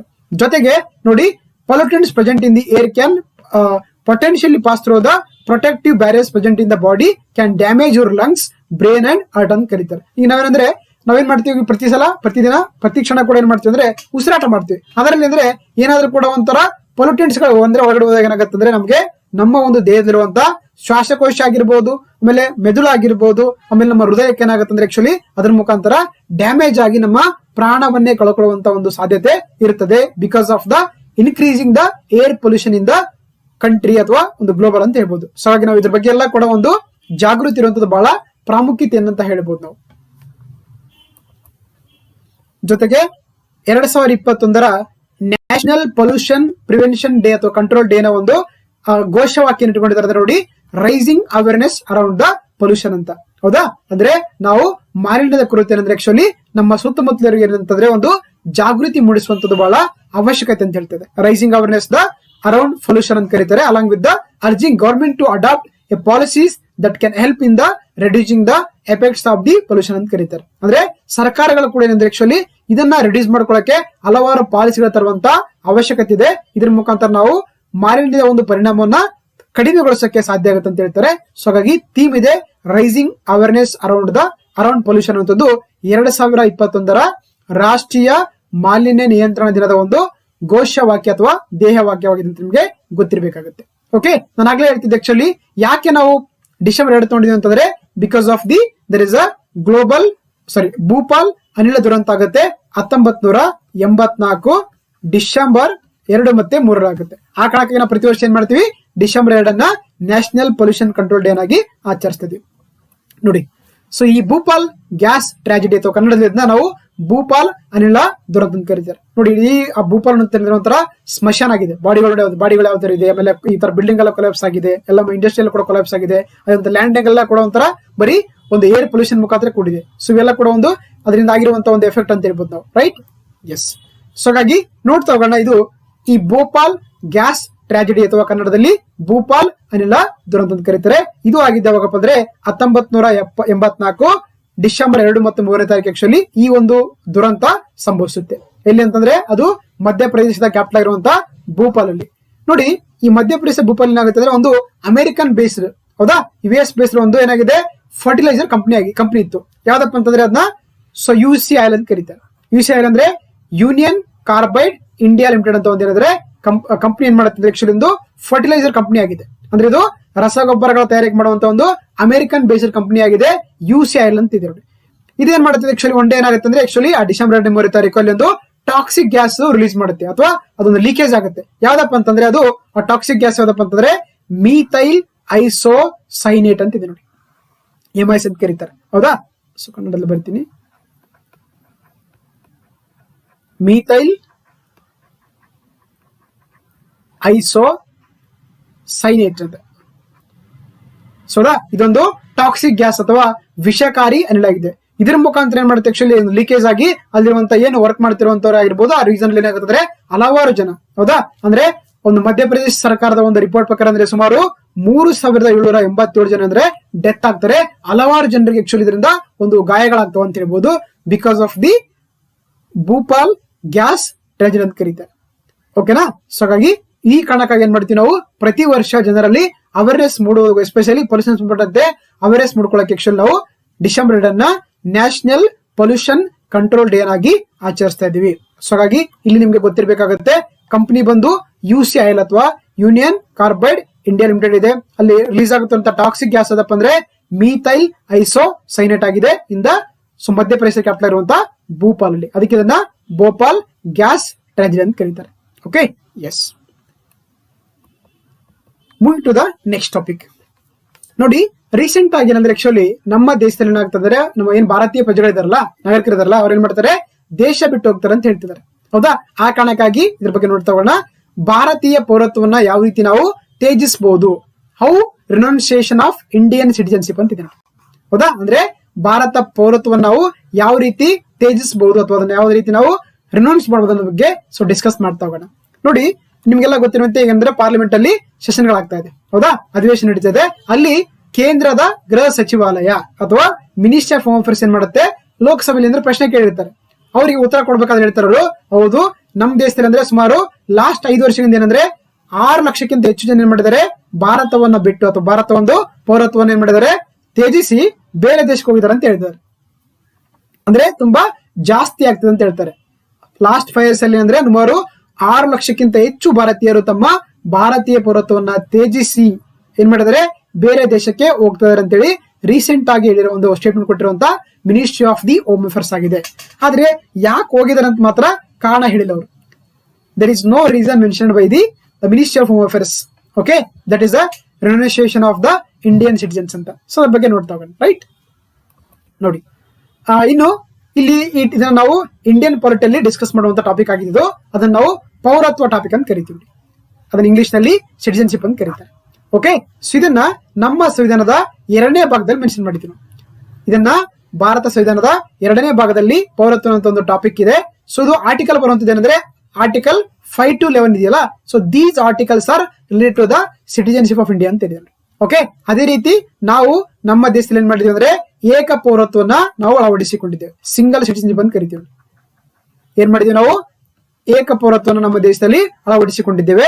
ಈ ಏಕ ಪೌರತ್ವ ಪದ್ಧತಿ ಇದೆಯಲ್ಲ, ಇದನ್ನ ನಾವು ಬ್ರಿಟಿಷ್ ಸಂವಿಧಾನದಿಂದ ಎರಲು ಪಡೆದುಕೊಂಡಿದ್ದೇವೆ. Okay, the single citizenship is borrowed from the British constitution. ಜೊತೆಗೆ ಗೊತ್ತಿರಲಿ, ಪೌರತ್ವಕ್ಕೆ ಸಂಬಂಧಪಟ್ಟಂತೆ ಕಾನೂನುಗಳನ್ನು ಮಾಡುವಂತ ಅಧಿಕಾರ ಇರುವಂತ ಏಕೈಕ ಯಾವ್ದಪ್ಪ ಅಂತಂದ್ರೆ ಅದು ಸೆಂಟ್ರಲ್ ಗವರ್ಮೆಂಟ್ ಆಗಿದೆ. ಯಾಕಂದ್ರೆ ಈ ಪೌರತ್ವ ಅಥವಾ ಸಿಟಿಜನ್ಶಿಪ್ ಇದೆಯಲ್ಲ, ಇದನ್ನ ನಮ್ಮ 7th ಶೆಡ್ಯೂಲ್ ಬರುವಂತ ಯೂನಿಯನ್ ಲಿಸ್ಟ್ ಅಲ್ಲಿ ಅಥವಾ ಇದರ ಕೇಂದ್ರ ಪಟ್ಟಿಯಲ್ಲಿ ಮೆನ್ಷನ್ ಮಾಡಿದ್ದಾರೆ. ಹಾಗಾಗಿ ಪೌರತ್ವಕ್ಕೆ ಸಂಬಂಧಪಟ್ಟಂತೆ ಕೇವಲ ಕೇಂದ್ರ ಸರ್ಕಾರ ಮಾತ್ರನೇ ಲಾಗಳನ್ನು ಮಾಡುವಂತ ಅಧಿಕಾರ ಹೊಂದಿದೆ. ಯಾವುದೇ ರೀತಿಯ ಸ್ಟೇಟ್ ಗಳಿಗೆ ಅಧಿಕಾರ ಇಲ್ಲ ಅಂತ ನಿಮ್ಗೆ ಗೊತ್ತಿರಬೇಕು. ಓಕೆನಾ? ಸೊ ಹಾಗಾಗಿ ಇವೆಲ್ಲ ಕೂಡ ಒಂದು constitutional provisions of the Indian constitution ಕರಿಬಹುದು. ಇನ್ನು ನಾನು ಆಗ್ಲೇ ಹೇಳ್ತಿದ್ದೆ, actually parliament has only power to make laws regarding to the citizenship of India ಅಂತ ಹೇಳ್ತಿದ್ದೀನಿ. ಅದಕ್ಕೆ ಏನ್ ಮಾಡ್ತಿದ್ರೆ, ಫಸ್ಟ್ ಟೈಮು ನಮ್ಮ ದೇಶದಲ್ಲಿ 1950 ಏನ್ ಮಾಡ್ತಾರೆ, ಒಂದು ಪಾರ್ಲಿಮೆಂಟ್ ಮುಖಾಂತರ ಒಂದು ಕಾಯ್ದೆಯನ್ನ ತರ್ತಾರೆ. ಯಾವ ಕಾಯ್ದೆಪ್ಪ ಅಂತಂದ್ರೆ ಅದು ಪೌರತ್ವ ಕಾಯ್ದೆ ಅಥವಾ ಸಿಟಿಜನ್ಶಿಪ್ ಆಕ್ಟ್ ಆಫ್ ದ 1955 ಅಂತ. ಅಂದ್ರೆ ಈ ಕಾಯ್ದೆ ಮೂಲಕ ಒಬ್ಬ ವ್ಯಕ್ತಿಗೆ ಯಾವ ರೀತಿ ನಾವು ಪೌರತ್ವ ನೀಡಬಹುದು, ಯಾವ ರೀತಿ ಅದನ್ನ ಪೌರತ್ವನ ಕಸ್ಕೊಳ್ಬಹುದು ಅನ್ನೋದ್ರ ಬಗ್ಗೆ ಕೂಡ ಆಕ್ಚುಲಿ ಮಾಹಿತಿಯನ್ನು ಕೊಡ್ತಾ ಹೋಗುತ್ತೆ ಈ ಪೌರತ್ವ ಕಾಯ್ದೆ 1955 ಅಥವಾ ಸಿಟಿಜನ್ಶಿಪ್ ಆಕ್ಟ್ ಆಫ್ ದ 1935 ಅಂತ. ಅದು ಕೂಡ ನಿಮ್ಗೆ ಗೊತ್ತಿರಬೇಕಾಗುತ್ತೆ. ಯಾಕಂದ್ರೆ ರೀಸೆಂಟ್ ಆಗಿ ತುಂಬಾ ನ್ಯೂಸ್ ಅಲ್ಲಿ ಇದೆ. ಯಾಕಂದ್ರೆ ಲಾಸ್ಟ್ ಇಯರ್ ಏನ್ ಮಾಡಿದ್ವಿ, 2019 ಮಾತ್ರ ಒಂದು citizenship amendment act of the 2019 news ಅಲ್ಲಿ ಇತ್ತು. ಸೊ ಇದ್ರ ಬಗ್ಗೆ ನಿಮ್ಗೆ ಗೊತ್ತಿರಬೇಕಾಗುತ್ತೆ. ಓಕೆ, ಯಾ ನೋಡಿ, ಈ ಪೌರತ್ವ ಕಾಯ್ದೆ 1950 ಪ್ರಕಾರ ಏನಂದ್ರೆ ಆಕ್ಚುಲಿ ಭಾರತದಲ್ಲಿ 5 ವಿಧಾನಗಳ ಮೂಲಕ ಏನ್ ಮಾಡಬಹುದು, ನಾವು ಭಾರತ ಪೌರತ್ವವನ್ನ ಪಡೆದುಕೊಳ್ಳಬಹುದು. ಒಂದು ಬೈ ಬರ್ತ್ ಅಂದ್ರೆ ಜನನದ ಮೂಲಕ. ಓಕೆ, ನಾವು ಏನ್ ಮಾಡಬಹುದು, ಜನನದ ಮೂಲಕ ಕೂಡ ನಮ್ಮ ಭಾರತ ಪೌರತ್ವವನ್ನ ಪಡೆದುಕೊಳ್ಳಬಹುದು. ಎರಡನೇ ವಿಧಾನ ಬೈ ಡಿಸೆಂಟ್ ಅಂತ, ವಂಶಾನು ಪ್ರಾಪ್ತಿಯಿಂದ ಅಂತ ಕರೀತಾರೆ. ಅಂದ್ರೆ ಯಾರು ನಮ್ಮ ತಾತ ಏನಂದ್ರೆ ಇಂಡಿಯಾದಲ್ಲಿ ಉಟ್ಕೊಂಡು ನಾವೇನಾದ್ರೂ ಪ್ರೆಸೆಂಟ್ ಆಗಿ ಎಲ್ಲಾದ್ರೂ ಬೇರೆ ಕಡೆ ಇದ್ರೆ ಏನ್ಬಹುದು, ಅಗೇನ್ ಬಂದು ಇಂಡಿಯನ್ ಸಿಟಿಜನ್ಶಿಪ್ ಅನ್ನ ಪಡಿಬಹುದು. ಯಾರು ನಮ್ಮ ತಾತ ಆಗಿರ್ಬೋದು, ನಮ್ಮ ತಂದೆ ಆಗಿರ್ಬೋದು, ಏನಾದ್ರು ಇಂಡಿಯನ್ಸ್ ಆಗಿದ್ರೆ ನಾವು ಕೂಡ ಅವರ ಒಂದು ವಂಶಾನು ಪ್ರಾಪ್ತಿಯಿಂದ ಮುಖಾಂತರ ಸೊ ಪೌರತ್ವನ ಪಡ್ಕೊಳ್ಳಕ್ಕೆ ಸಾಧ್ಯ ಆಗುತ್ತೆ. ಅದೇ ರೀತಿ ಬೈ ರಿಜಿಸ್ಟ್ರೇಷನ್ ಅಂದ್ರೆ ನೋಂದಣಿ ಮೂಲಕ ಕೂಡ ಏನ್ ಮಾಡಬಹುದು, ನಾವು ಭಾರತ ಪೌರತ್ವನ ಪಡ್ಕೊಳ್ಳಕ್ಕೆ ಸಾಧ್ಯ ಇದೆ. ಜೊತೆಗೆ ನಾವು ಬೈ ನ್ಯಾಚುರಲೈಸೇಷನ್, ಇವನ್ ಸ್ವಾಭಾವಿಕವಾಗಿ ಕೂಡ ಏನ್ ಮಾಡಬಹುದು, ನಾವು ಪೌರತ್ವನ ಪಡ್ಕೊಳ್ಳಕ್ಕೆ ಸಾಧ್ಯ ಇದೆ. ಅದೇ ರೀತಿ 5ನೇ ಒಂದು ಪದ್ಧತಿ ಏನಂತಂದ್ರೆ ನೋಡಿ, ಇನ್ಕಾರ್ಪೊರೇಷನ್ ಆಫ್ ದ ಟೆರಿಟರಿ ಅಂತ ಕರೀತಾರೆ. ಭೂ ಪ್ರದೇಶಗಳ ಸೇರ್ಪಡೆ ಮೂಲಕ ಏನ್ ಮಾಡಬಹುದು, ನಾವು ಭಾರತ ಪೌರತ್ವವನ್ನು ಪಡ್ಕೊಳ್ಳಕ್ಕೆ ಸಾಧ್ಯ ಆಗುತ್ತೆ. ಸೊ ಹಾಗಾಗಿ ನಮಗೆ ಈ ಪೌರತ್ವ ತಿದ್ದುಪಡಿ ಕಾಯ್ದೆ 1955 ಪ್ರಕಾರ ಅಂದ್ರೆ ಆಕ್ಚುಲಿ 5 ವಿಧಾನಗಳ ಮೂಲಕ ಭಾರತ ಪೌರತ್ವನ ಪಡೆದುಕೊಳ್ಳಬಹುದು. ಅದಕ್ಕೆ ಶಾರ್ಟ್ ಕಟ್ ಆಗಿ ಬ್ರ್ಯಾಂಡ್ ಅಂತ ಸಿಟ್ಟಿದೆ ನೋಡಿ. ಬ್ರ್ಯಾಂಡ್ ಅಂದ್ರೆ ಬಿ ಅಂದ್ರೆ ಬೈ ಬರ್ತ್, ಆರ್ ಅಂದ್ರೆ ರಿಜಿಸ್ಟ್ರೇಷನ್, ಎ ಅಂದ್ರೆ ಅಕ್ವೈರಿಂಗ್, ಆಮೇಲೆ ಎನ್ ಅಂದ್ರೆ ನ್ಯಾಚುರಲೈಸೇಷನ್, ಡಿ ಅಂದ್ರೆ ಡಿಸೆಂಟ್ ಅಂತ. ಓಕೆ, ಸೊ ಹಾಗಾಗಿ ಬ್ರ್ಯಾಂಡ್ ಅಂತ ಕೋಡ್ ನೆನಪಿದೆ ನಮಗೆ. So by birth, by registration, by acquiring the territory, by naturalisation, by descent ಅಂತ ಇದೆ ನೋಡಿ. ಹಾಗಾಗಿ ನಾವು 5 ವಿಧಾನಗಳ ಮೂಲಕ ಭಾರತ ಪೌರತ್ವವನ್ನು ಪಡ್ಕೊಳ್ಳಕ್ಕೆ ನಮಗೆ ಸಾಧ್ಯತೆ, ಒಂದು ಅವಕಾಶ ಇದೆ ಅಂತ ನಾವು ಹೇಳ್ಬೋದು. ಸೊ ಹಾಗಾದ್ರೆ ಯಾವ ರೀತಿ ನಾವು ಭಾರತ ಪೌರತ್ವನ ಕಳ್ಕೊಳ್ಬಹುದು ಅಂತ ಕ್ವಶನ್ ಬರುತ್ತೆ. ಹೌದು, ಖಂಡಿತ ನಮ್ಗೆ ಅಗೇನ್ ಈ ಸಿಟಿಜನ್ಶಿಪ್ ಆಕ್ಟ್ ಆಫ್ 1955 ಇದೆಯಲ್ಲ, ಅದು ಕೂಡ ಹೇಳುತ್ತೆ. ಅಂದ್ರೆ ಏನ್ ಮಾಡಬಹುದು, ನಾವು 3 ವಿಧಾನಗಳ ಮೂಲಕ ಏನ್ ಮಾಡಬಹುದು, ಭಾರತ ಪೌರತ್ವವನ್ನ ನಾವು ಕಳೆದುಕೊಳ್ಳಬಹುದು. ಒಂದು ರಿನೌನ್ಸಿಯೇಷನ್ ಅಂದ್ರೆ ತ್ಯಜಿಸುವಿಕೆ, ನನ್ಗೆ ಇಷ್ಟ ಇಲ್ಲ ಅಂದ್ರೆ ಏನ್ ಮಾಡಬಹುದು, ಭಾರತವನ್ನ ಬಿಟ್ಟು ಹೋಗ್ಬಹುದು. ಎರಡನೇದು ಟರ್ಮಿನೇಷನ್ ಅಂದ್ರೆ ಒಂದ್ ಟರ್ಮ್ ಮುಕ್ತಾಯ ಆದ್ರೆ ಏನಾಗುತ್ತೆ, ಆಟೋಮೆಟಿಕ್ ಆಗಿ ಏನಾಗುತ್ತೆ ಅಂದ್ರೆ ಆ ಒಂದು ನಮ್ಮ ಪೌರತ್ವನ ಕಳ್ಕೊಳ್ಳುತ್ತೀವಿ. ಅದೇ ರೀತಿ ಡೆಪ್ರಿವೇಶನ್ ಅಂತ ಕರೀತಾರೆ, ರದ್ದುಪಡಿಸೋದು ಕೂಡ ಮುಖಾಂತರ ಏನ್ಬಹುದು, ಒಬ್ಬ ವ್ಯಕ್ತಿಯ ಪೌರತ್ವವನ್ನು ನಾವು ಕಳ್ಕೊಳ್ಳಕ್ಕೆ ಸಾಧ್ಯ ಇದೆ. ಸೊ ಹಾಗಾಗಿ ನಾವು ಸಿಟಿಜನ್ಶಿಪ್ ಆಕ್ಟ್ ಆಫ್ 1955 ಪ್ರಕಾರ ಏನ್ ಮಾಡಬಹುದು ಅಂದ್ರೆ 3 ವಿಧಾನಗಳ ಮೂಲಕ ಸೊ ಭಾರತ ಪೌರತ್ವನ ಪಡ್ಕೊಳ್ಳಕ್ಕೆ ಅವಕಾಶವನ್ನ ನೀಡಿದೆ. ಅದ್ರ ಬಗ್ಗೆ ನೋಡ್ತಾ ಹೋಗೋಣ. ಎಸ್, ಫಸ್ಟ್ ನೋಡ್ತಾ ಹೋಗೋಣ ಬೈ ರಿನೌನ್ಸಿಯೇಷನ್ ಅಂತ, ಅಂದ್ರೆ ತ್ಯಜಿಸೋದ್ರ ಮೂಲಕ ಕೂಡ ಏನ್ ಮಾಡಬಹುದು ಅಂದ್ರೆ ನಾವು ಭಾರತ ಪೌರತ್ವನ ಕಳೆದುಕೊಳ್ಳಬಹುದು. ನೋಡಿ, ನಮ್ಗೇನಂದ್ರೆ ಆರ್ಟಿಕಲ್ 19 ಇದೆ, ಹೌದಾ, right to freedom of speech ಅಂತ ಕರಿತೀವಿ. ಅದೇ ರೀತಿ ಆರ್ಟಿಕಲ್ 20 ಇದೆ, right to life and personability ಅಂತ ಇದೆ. ಅಂದ್ರೆ ನನಗೆ ನಾವು ಇಷ್ಟ ಬಂದಾಗ ಕೂಡ ಆಕ್ಚುಲಿ ನಮ್ಮ ದೇಶದಲ್ಲಿ ಇರಬಹುದು, ಅಂದ್ರೆ ಅದರಿಂದ ಯಾರಿಗೆ ತೊಂದರೆ ಆಗಿರ್ಬೋದು ಅಂತ ಅರ್ಥ. ಸೊ ಹಾಗಾಗಿ ನೋಡ್ಬೋದು, ನಾವು ನಮಗೆ ಇಷ್ಟ ಆಗಿಲ್ಲ ಅಂದ್ರೆ ನೋಡೋದು ಭಾರತ ಪೌರತ್ವವನ್ನ ನಾವು ತೇಜಿಸಿ ಹೋಗಕ್ಕೆ ನಮ್ಗೆ ಇಲ್ಲಿ ಅವಕಾಶ ಇದೆ. ನೋಡಿ, ಅಂದ್ರೆ ಪೂರ್ಣ ವಯಸ್ಸನ್ನು ತಲುಪಿದ ಅಥವಾ ಸಾಮರ್ಥ್ಯ ಭಾರತ ಯಾವುದೇ ನಾಗರಿಕನ ಕೂಡ ಏನ್ಬೋದು, ಸೊ ಯಾವಾಗ ಬೇಕಾದ್ರೂ ಕೂಡ ಆಕ್ಚುಲಿ ಅಂದ್ರೆ ಆತ ಪೌರತ್ವನ ತ್ಯಜಿಸಿ ಘೋಷಣೆ ಮಾಡ್ಕೊಳಕ್ಕೆ ಆತನಿಗೆ ಅವಕಾಶ ಇದೆ. ಆದ್ರೆ ಯಾವಾಗ ನಮ್ಮ ದೇಶದ ಜೊತೆ ಇನ್ನೊಂದು ದೇಶದ ಯುದ್ಧ ನಡೆದಿರುತ್ತಲ್ಲ, ಆ ಟೈಮಲ್ಲಿ ಅಂದ್ರೆ ಆಕ್ಚುಲಿ ಇದು ಅಪ್ಲಿಕೇಬಲ್ ಆಗಲ್ಲ. ಅಂದ್ರೆ ಭಾರತವು ಯುದ್ಧ ತೊಡಗಿದಾಗ ಏನಂದ್ರೆ ಆಕ್ಚುಲಿ ಅಂತ ಘೋಷಣೆಯನ್ನ ಸ್ವೀಕರಿಸಕ್ ಆಗಂಗಿಲ್ಲ ಅಂತ ನಿಮ್ಗೆ ಗೊತ್ತಿರ್ಬೇಕಾಗುತ್ತೆ. ಓಕೆನಾ? ಸೊ ಹಾಗಾಗಿ ನಾವೇನಂದ್ರೆ ನಮಗೆ ಇಷ್ಟ ಇಲ್ಲ ಅಂದ್ರೆ ಭಾರತ ಬಿಟ್ಟು ಹೋಗ್ಲಕ್ಕೆ ನಮ್ಗೆ ಅವಕಾಶ ಕೊಡ್ತಾ ಇದೆ ಈ 1955 ಪೌರತ್ವ ಕಾಯ್ದೆ ಅಂತ ಹೇಳ್ಬೋದು. ಎರಡನೇ ನೋಡ್ತಾ ಹೋಗೋಣ ಬೈ ಟರ್ಮಿನೇಷನ್ ಅಂದ್ರೆ ಮುಕ್ತಾಯದ ಮೂಲಕ. ಫಾರ್ ಎಕ್ಸಾಂಪಲ್, ಯಾರೋ ಅಮೆರಿಕನ್ ಬಂದಿರ್ತಾನೆ, ಹೌದಾ, ಆತೇನ್ ಮಾಡಿದಾನೆ ಇಂಡಿಯನ್ ಸಿಟಿಜನ್ ಎಷ್ಟು ಅಂದ್ರೆ ಒಂದು 10 ವರ್ಷಕ್ಕೆ ತಗೊಂಡು ಕೊಟ್ಟರೆ ಆ ಟರ್ಮ್ ತಕ್ಷಣ ಆಗುತ್ತೆ, ಆಟೋಮೆಟಿಕ್ ಆಗಿ ಆತ ಒಂದು ಪೌರತ್ವನ ಕಳ್ಕೊಡ್ತಾನೆ. ಅರ್ಥ ಆಯ್ತಾ? ಇದು ಕೂಡ ಆಕ್ಚುಲಿ ಯುದ್ಧದ ಸಮಯದಲ್ಲಿ ಅನ್ವಯಿಸಂಗಿಲ್ಲ ಅಂತ ಗೊತ್ತಿರ್ಬೇಕು ನಿಮಗೆ. ಇನ್ನು ಮೂರನೇ ನೋಡ್ತಾ ಹೋಗೋಣ ವಂಚಿತರನ್ನಾಗಿಸುವ ಮೂಲಕ ಅಂತ ಕರೀತಾರೆ, ಅಂದ್ರೆ ಬೈ ಡಿಪ್ರಿವೇಷನ್ ಅಂತ ಕರಿತೀವಿ ನೋಡಿ. ಓಕೆನಾ? ಈಗ ಫಾರ್ ಎಕ್ಸಾಂಪಲ್ ಅಂದ್ರೆ ಏ ವ್ಯಕ್ತಿಗೆ ಏನ್ ಮಾಡಿದ್ವಿ ನಾವು ಭಾರತ ಪೌರತ್ವ ಕೊಟ್ಟಿದ್ದಾರೆ, ಹೌದಾ, ಯಾವ್ದೋ ಒಂದು ಪದ್ಧತಿ ಮೂಲಕ ಏನ್ ಮಾಡಿದಾನೆ ಅಂತ ಒಂದು ಸಿಟಿಜನ್ಶಿಪ್ ಅನ್ನು ಪಡ್ಕೊಂಡಿದ್ದಾನೆ. ಆದ್ರೆ ಕೆಲವೊಂದು ಏನಾದ್ರೂ ಕೂಡ ಈ ತರ ಆಕ್ಟಿವಿಟಿ ಮಾಡಿ ಏನಾಗುತ್ತೆ, ಆಟೋಮೆಟಿಕ್ ಆಗಿ ಸರ್ಕಾರ ಅಂದ್ರೆ ಆತನ ಒಂದು ಪೌರತ್ವನ ಕಿತ್ಕೊಳ್ಳುತ್ತೆ. ಯಾವ ರೀತಿ ನೋಡ್ತಾ ಹೋಗೋಣ, ಯಾವುದೇ ಒಬ್ಬ ವ್ಯಕ್ತಿ ಏನಂದ್ರೆ ಆತ ಏನಾದ್ರು ಕೂಡ ಫ್ರಾಡ್ ಮುಖಾಂತರ ಅಥವಾ ವಂಚನೆ ಮುಖಾಂತರ ಏನಾದ್ರು ಕೂಡ ಪೌರತ್ವನ ಪಡ್ಕೊಂಡ್ರೆ ಅಥವಾ ಇಲ್ಲಿಗಲ್ ಡಾಕ್ಯುಮೆಂಟ್ಸ್ ಆಗಿರ್ಬೋದು ಅಥವಾ ಫೇಕ್ ಏನಾದ್ರು ಡಾಕ್ಯುಮೆಂಟ್ಸ್ ಕೊಟ್ಟು ತಗೊಂಡಿದ್ರೆ ಏನಾಗುತ್ತೆ, ಆಟೋಮೆಟಿಕ್ ಆಗಿ ಆತನಿಗೆ ಒಂದು ಪೌರತ್ವನ ಕಿತ್ಕೊಳ್ತಾರೆ. ಎರಡನೇದ್ದು ಪ್ರಜೆಯು ಭಾರತ ಸಂವಿಧಾನಕ್ಕೆ ನಿಷ್ಠೆಯನ್ನ ತೋರದಿದ್ದರೆ, ಅಂದ್ರೆ ನಮ್ಮ ಭಾರತ ಸಂವಿಧಾನಕ್ಕೆ ಏನಾದ್ರು ಕೂಡ ಆತ ಅಗೌರವ ತೋರಿಸಿದ್ರೆ ಏನಾಗುತ್ತೆ, ಆಟೋಮೆಟಿಕ್ ಆಗಿ ಕೂಡ ಅಂದ್ರೆ ಸರ್ಕಾರ ಒಂದು ಪೌರತ್ವನ ಕಸ್ಕೊಳ್ಬಹುದು. ಅದೇ ರೀತಿ ನಾಗರಿಕನು ಯುದ್ಧ ಸಮಯದಲ್ಲಿ ಶತ್ರುಗಳೊಂದಿಗೆ ಕಾನೂನು ಬಾಹಿರವಾಗಿ ವ್ಯವಹಾರ ಸಂಬಂಧವನ್ನು ಏನಾದ್ರೂ ಕೂಡ ಸ್ಥಾಪಿಸಿದ್ರೆ, ಈಗ ಫಾರ್ ಎಕ್ಸಾಂಪಲ್ ಇಂಡಿಯಾ ಪಾಕಿಸ್ತಾನ ಯುದ್ಧ ನಡೆದ ಅನ್ಕೊಂಡ್ರೆ, ಹೌದಾ, ನಡೆದ್ರೆ ಅನ್ಕೊಂಡ್ರೆ ಆತ ಏನಾದ್ರೂ ಕೂಡ ಭಾರತ ಪ್ರಜೆಯಾಗಿದ್ದು ಪಾಕಿಸ್ತಾನ ಜೊತೆ ಏನಾದ್ರು ಕೂಡ ಒಂಥರ ಸೊ ಒಂದು ಏನಾದ್ರು ರಿಲೇಷನ್ ಇಟ್ಕೊಂಡ್ರೆ ಅಥವಾ ಏನಾದ್ರು ಆಗಿದ್ದ ಅಂದ್ರೆ ಒಂದು ಏನಾದ್ರು ಇಲ್ಲಿಗಲ್ ಮಾಡ್ತಾ ಇದ್ರೆ ಅವಾಗ ನೋಡೋದು ಆತನ ಕೂಡ ಅವಾಗ ಏನ್ ನೋಡೋದು ಆ ವ್ಯಕ್ತಿಯನ್ನ ನಮ್ಮ ಪೌರತ್ವನ ಕಿತ್ಕೊಳ್ಳಕ್ಕೆ ಅವಕಾಶ ಇದೆ. ಜೊತೆಗೆ ಯಾವುದೇ ವ್ಯಕ್ತಿ 2 ವರ್ಷಕ್ಕಿಂತ ಜಾಸ್ತಿ ಜೈಲಿನ ಅಂದ್ರೆ ಕಾಲ ಹೆಚ್ಚಿಗೆ ಜೈಲಿದ್ರೆ ಅನ್ನೋದು ಅವಾಗ ಕೂಡ ಅದನ್ನ ಸೊ ಈ ಒಂದು ತೆಗೆದುಕೊಳ್ಳೋ ಸಾಧ್ಯ ಇದೆ. ಓಕೆ, ಸೊ ಹಾಗಾಗಿ ಮತ್ತೆ ಯಾವುದೇ ಒಬ್ಬ ಇಂಡಿವಿಜುವಲ್ ವ್ಯಕ್ತಿ ಏನಂತಂದ್ರೆ ಭಾರತೀಯ ಪ್ರಜೆ ಅಂತಂದ್ರೆ ಯಾವುದೇ ಬೇರೆ ದೇಶದ ಜೊತೆ ಒಂದು ಬೇರೆ ದೇಶದ ಏನಂದ್ರೆ ಪೌರತ್ವ ಪಡ್ಕೊಂಡ್ರೆ ಆಗುತ್ತೆ ಆಟೋಮೆಟಿಕ್ ಆಗಿ ಕೂಡ ಏನಾಗ್ತಾನೆ ಇಲ್ಲಿಂದ ಸೊ ಔಟ್ ಅಂದ್ರೆ ಇಲ್ಲಿಂದ ಪೌರತ್ವನ ಕಳ್ಕೊಡ್ತೇನೆ. ಸೊ ಹಾಗಾಗಿ ಈ ಎಲ್ಲಾ ಆಕ್ಟಿವಿಟಿ ಮುಖಾಂತರ ಏನ್ ಮಾಡಬಹುದು, ಆ ವ್ಯಕ್ತಿ ತನ್ನ ಒಂದು ಪೌರತ್ವನ ಕಳ್ಕೊಳ್ಳಕ್ಕೆ ಸೊ 3 ತರ ಕೊಟ್ಟಿದ್ದಾರೆ. By deprivation, by renunciation, by termination ಕರೀತಾರೆ. ಸೊ ಓಕೆನಾ. ಸೊ ಹಾಗಾಗಿ ಇದಿಷ್ಟು ಗೊತ್ತಿಲ್ಲ ರಿಗಾರ್ಡಿಂಗ್ ದಿಸ್ ಟಾಪಿಕ್ ಅಂತ. ಸೊ ನೆಕ್ಸ್ಟ್ ಟಾಪಿಕ್ ನೋಡ್ತಾ ಹೋಗೋಣ. ರೀಸೆಂಟ್ ಆಗಿ ಮಿಷನ್ ಇಂದ್ರಧನುಷ್ 3.0 ಅಂತ ಒಂದು ಸ್ಕೀಮ್ ಅನ್ನ ರೀಸೆಂಟ್ ಆಗಿ ಅದನ್ನ ಅಪ್ಡೇಟ್ ಕೊಟ್ಟಿದ್ದಾರೆ ಅಂತ ಹೇಳ್ಬೋದು. ಮಿಷನ್ ಇಂದ್ರಧನುಷ್ ಅಂತ ಕರೀತಾರೆ. ಹೌದಾ, ಗೊತ್ತಿರಲಿ ನಿಮ್ಗೆ ಈ ಮಿಷನ್ ಇಂದ್ರಧನುಷ್ ಇದೆಯಲ್ಲ, ಇದು ಎರಡು ಕಡೆ ಯೂಸ್ ಆಗುತ್ತೆ. ಒಂದ್ ಕಡೆ ನೀವು ಎಕನಾಮಿ ಯೂಸ್ ಮಾಡ್ತೀರಾ, ಇನ್ನೊಂದ್ ಕಡೆ ನಾವು ಹೆಲ್ತ್ ಅಲ್ಲಿ ಕೂಡ ಇಶ್ಯೂ ಮಾಡ್ತೀವಿ ಅಥವಾ ಸೈನ್ಸ್ ಅಂಡ್ ಟೆಕ್ ಕೂಡ ಯೂಸ್ ಮಾಡ್ತೀವಿ. ಹೌದಾ, ಈ ಎಕನಾಮಿ ಯೂಸ್ ಮಾಡ್ತಾರೆ ಅಂದ್ರೆ ಇದನ್ನ ಎಸ್ಪೆಷಲಿ ನಾನ್ ಪರ್ಫಾರ್ಮಿಂಗ್ ಅಸೆಟ್ಸ್ ಅನ್ನ ಕಡಿಮೆ ಬಳಸೋಕೆ ಆಕ್ಚುಲಿ ಈ ಒಂದು ಮಿಷನ್ ಇಂದ್ರಧನುಷ್ ಅಂತ ತಂದಿದ್ದಾರೆ.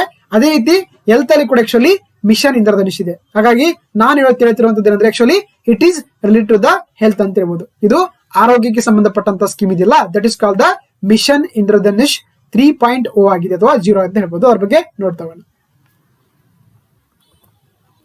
ಯಾಕಿದೆ ಇತ್ತೀಚಿನ ದಿನದಲ್ಲಿ ಅಂದ್ರೆ ರೀಸೆಂಟ್ ಏನ್ ಮಾಡಿದ್ರೆ ಆಕ್ಚುಲಿ ಸುಮಾರು ನಮ್ಮ ದೇಶದ 29 ರಾಜ್ಯ ಅಥವಾ ಯುಟಿ ಇದೆಯಲ್ಲ ಅಲ್ಲಿ ಏನ್ ಮಾಡಿದ್ರೆ ಅದರಲ್ಲಿ ಅಂತ ಸುಮಾರು 250 ಡಿಸ್ಟ್ರಿಕ್ಟ್ ಏನ್ ಮಾಡಿದ್ರೆ ಅಂದ್ರೆ ಆಕ್ಚುಲಿ ಯಾರೆಲ್ಲ ಗರ್ಭಿಣಿಯರು ಪ್ರೆಗ್ನೆಂಟ್ ವುಮೆನ್ಸ್ ಆಗಿರ್ಬೋದು, ಆಮೇಲೆ ಚಿಲ್ಡ್ರನ್ಸ್ ಏನ್ ಮಾಡಿದ್ರೆ ಅಂದ್ರೆ ವ್ಯಾಕ್ಸಿನೇಷನ್ ಇಂದ ಹೊರಗಡೆ ಆಗಿದ್ದಾರೆ ಅವರನ್ನ ಕವರ್ ಮಾಡ್ಕೊಳ್ಳಕ್ಕೆ ಸುಮಾರು 15 ಡೇಸ್ ಒಂದು ಅಭಿಯಾನವನ್ನ ಮಾಡ್ತಾ ಇದ್ದಾರೆ ಅಥವಾ ಒಂದ್ ಏನಾದ್ರು ಸ್ಕೀಮ್ ಮಾಡ್ತಾ ಇದಾರೆ. ಅದನ್ನ ನಾವು ಏನಂತ ಅನ್ಬೋದು, ಇಂಟೆನ್ಸಿಫೈಡ್ ಮಿಷನ್ ಇಂದ್ರಧನುಷ್ 3.0 ಅಂತ ಕರೀತಾರೆ. ಅರ್ಥ ಆಯ್ತಾ?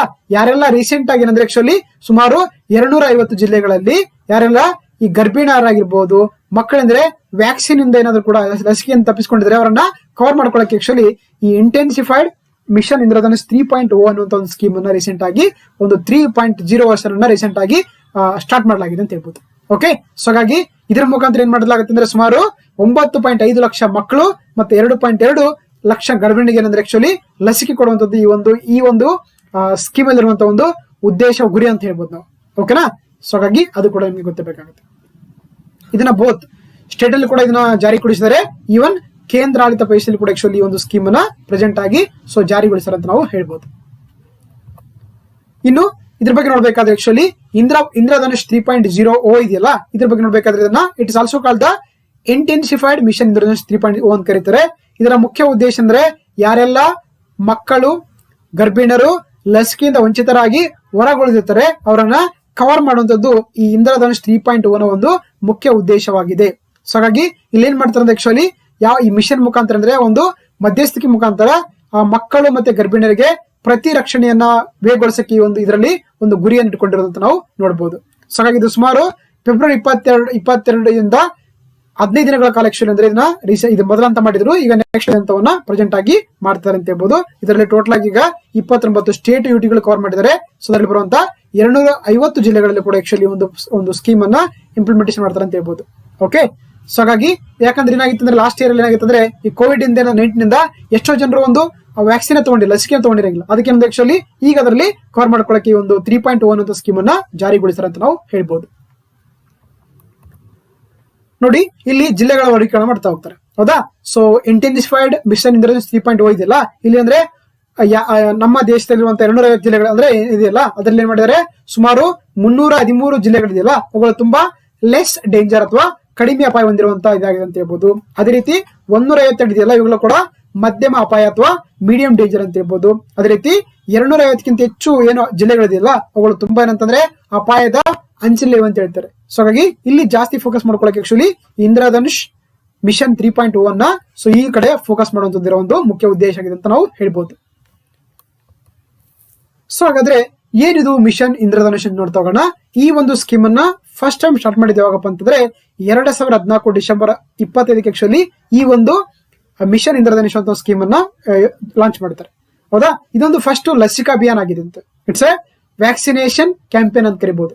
ಹೌದಾ, ಸೊ ಹಾಗಾಗಿ ಏನಂದ್ರೆ ಇಲ್ಲಿ ವಿಶೇಷವಾಗಿ ಮಕ್ಕಳು ಮತ್ತೆ ಗರ್ಭಿಣಿಯರು ಏನ್ ಮಾಡ್ತಾರೆ ಆಕ್ಚುಲಿ ಅವರ ಒಂದು ಬಲಪಡಿಸಕ್ಕೆ ಮತ್ತೆ ಅವರ ಒಂದು ಪುನಃ ಶಕ್ತಿಗೊಳಿಸಕ್ಕೆ ಆಕ್ಚುಲಿ ಈ ಸುಮಾರು 7 ರೋಗಗಳಿಗೆ ಏನಂತ ಬಾರದಂತೆ ಏನ್ ಮಾಡ್ತಾರೆ ಅವರಿಗೆ ಒಂದು ಲಸಿಕೆ ಕೊಡುವಂತದ್ದು ಈ ಒಂದು ಸ್ಕೀಮಿನ ಮುಖ್ಯ ಉದ್ದೇಶ ಆಗಿದೆ. ಅದಕ್ಕೆ ಇದನ್ನ ಇಂದ್ರಧನುಷ್ ಅಂತಂದ್ರೆ ಇದು 7 ರೋಗಗಳಿಗೆ ಒಂದು ರಾಮಬಾಣವಾಗಿ ಒಂದು ಏನಂದ್ರೆ ಸೊಲ್ಯೂಷನ್ ಕೊಡುತ್ತೆ ಅಂತ ಹೇಳ್ಬೋದು.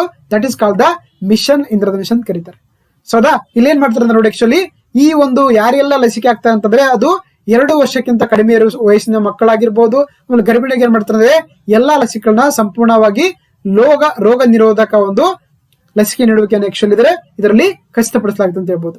ಹೌದಾ, ಹಾಗಾಗಿ ಅದ್ರ ಜೊತೆಗೆ ಇಲ್ಲಿ ಏನ್ ಮಾಡ್ತಾರೆ ವಿಶೇಷವಾಗಿ ಕೆಲವೊಂದು ಏರಿಯಾಗಳಿಗೆ ರೀಚ್ ಮಾಡ್ಲಿಕ್ಕೆ ಬಹಳ ಟ್ರೈ ಮಾಡ್ತಾ ಹೋಗ್ತಾರೆ. ಅದು ಫಾರ್ ಎಕ್ಸಾಂಪಲ್ ಸ್ಲಮ್ಸ್ ಆಗಿರ್ಬೋದು, ಆಮೇಲೆ ಮೈಗ್ರೇಟ್ ಪೀಪಲ್ಸ್ ಗಳಾಗಿರ್ಬೋದು, ಆಮೇಲೆ ಈ ತರ ಇಟ್ಟಿಗೆ ಸುಡುವಂತ ಜಾಗದಲ್ಲಿರುವಂತ ವ್ಯಕ್ತಿಗಳು ಇದಾಗಿರ್ಬೋದು, ಆಮೇಲೆ ಅಲೆಮಾರಿಗಳಾಗಿರ್ಬೋದು, ಆಮೇಲೆ ಈ ಬಿಲ್ಡಿಂಗ್ ವರ್ಕರ್ಸ್ ಆಗಿರ್ಬೋದು, ಈ ತರ ವ್ಯಕ್ತಿಗಳಿಗೆ ಏನಂತಂದ್ರೆ ಆಕ್ಚುಲಿ ಅಲ್ಲಿರುವಂತ ಮಕ್ಕಳಾಗಿರ್ಬೋದು, ಅಲ್ಲಿರುವಂತ ಪ್ರೆಗ್ನೆಂಟ್ ವುಮೆನ್ಸ್ ಏನ್ ಮಾಡ್ತಾರೆ ಅಂದ್ರೆ ಒಂದು ವ್ಯಾಕ್ಸಿನ್ ಕೊಡುವಂತದ್ದು ಏನಂದ್ರೆ ಆಕ್ಚುಲಿ ಮಿಷನ್ ಇಂದ್ರಧನುಷದಲ್ಲಿ ಸುಮಾರು 7 ರೋಗಗಳಿಗೆ ಲಸಿಕೆ ಕೊಡ್ಲಕ್ಕಾಗುತ್ತೆ ಅಂತ ನಾವು ಹೇಳ್ಬೋದು. That's it.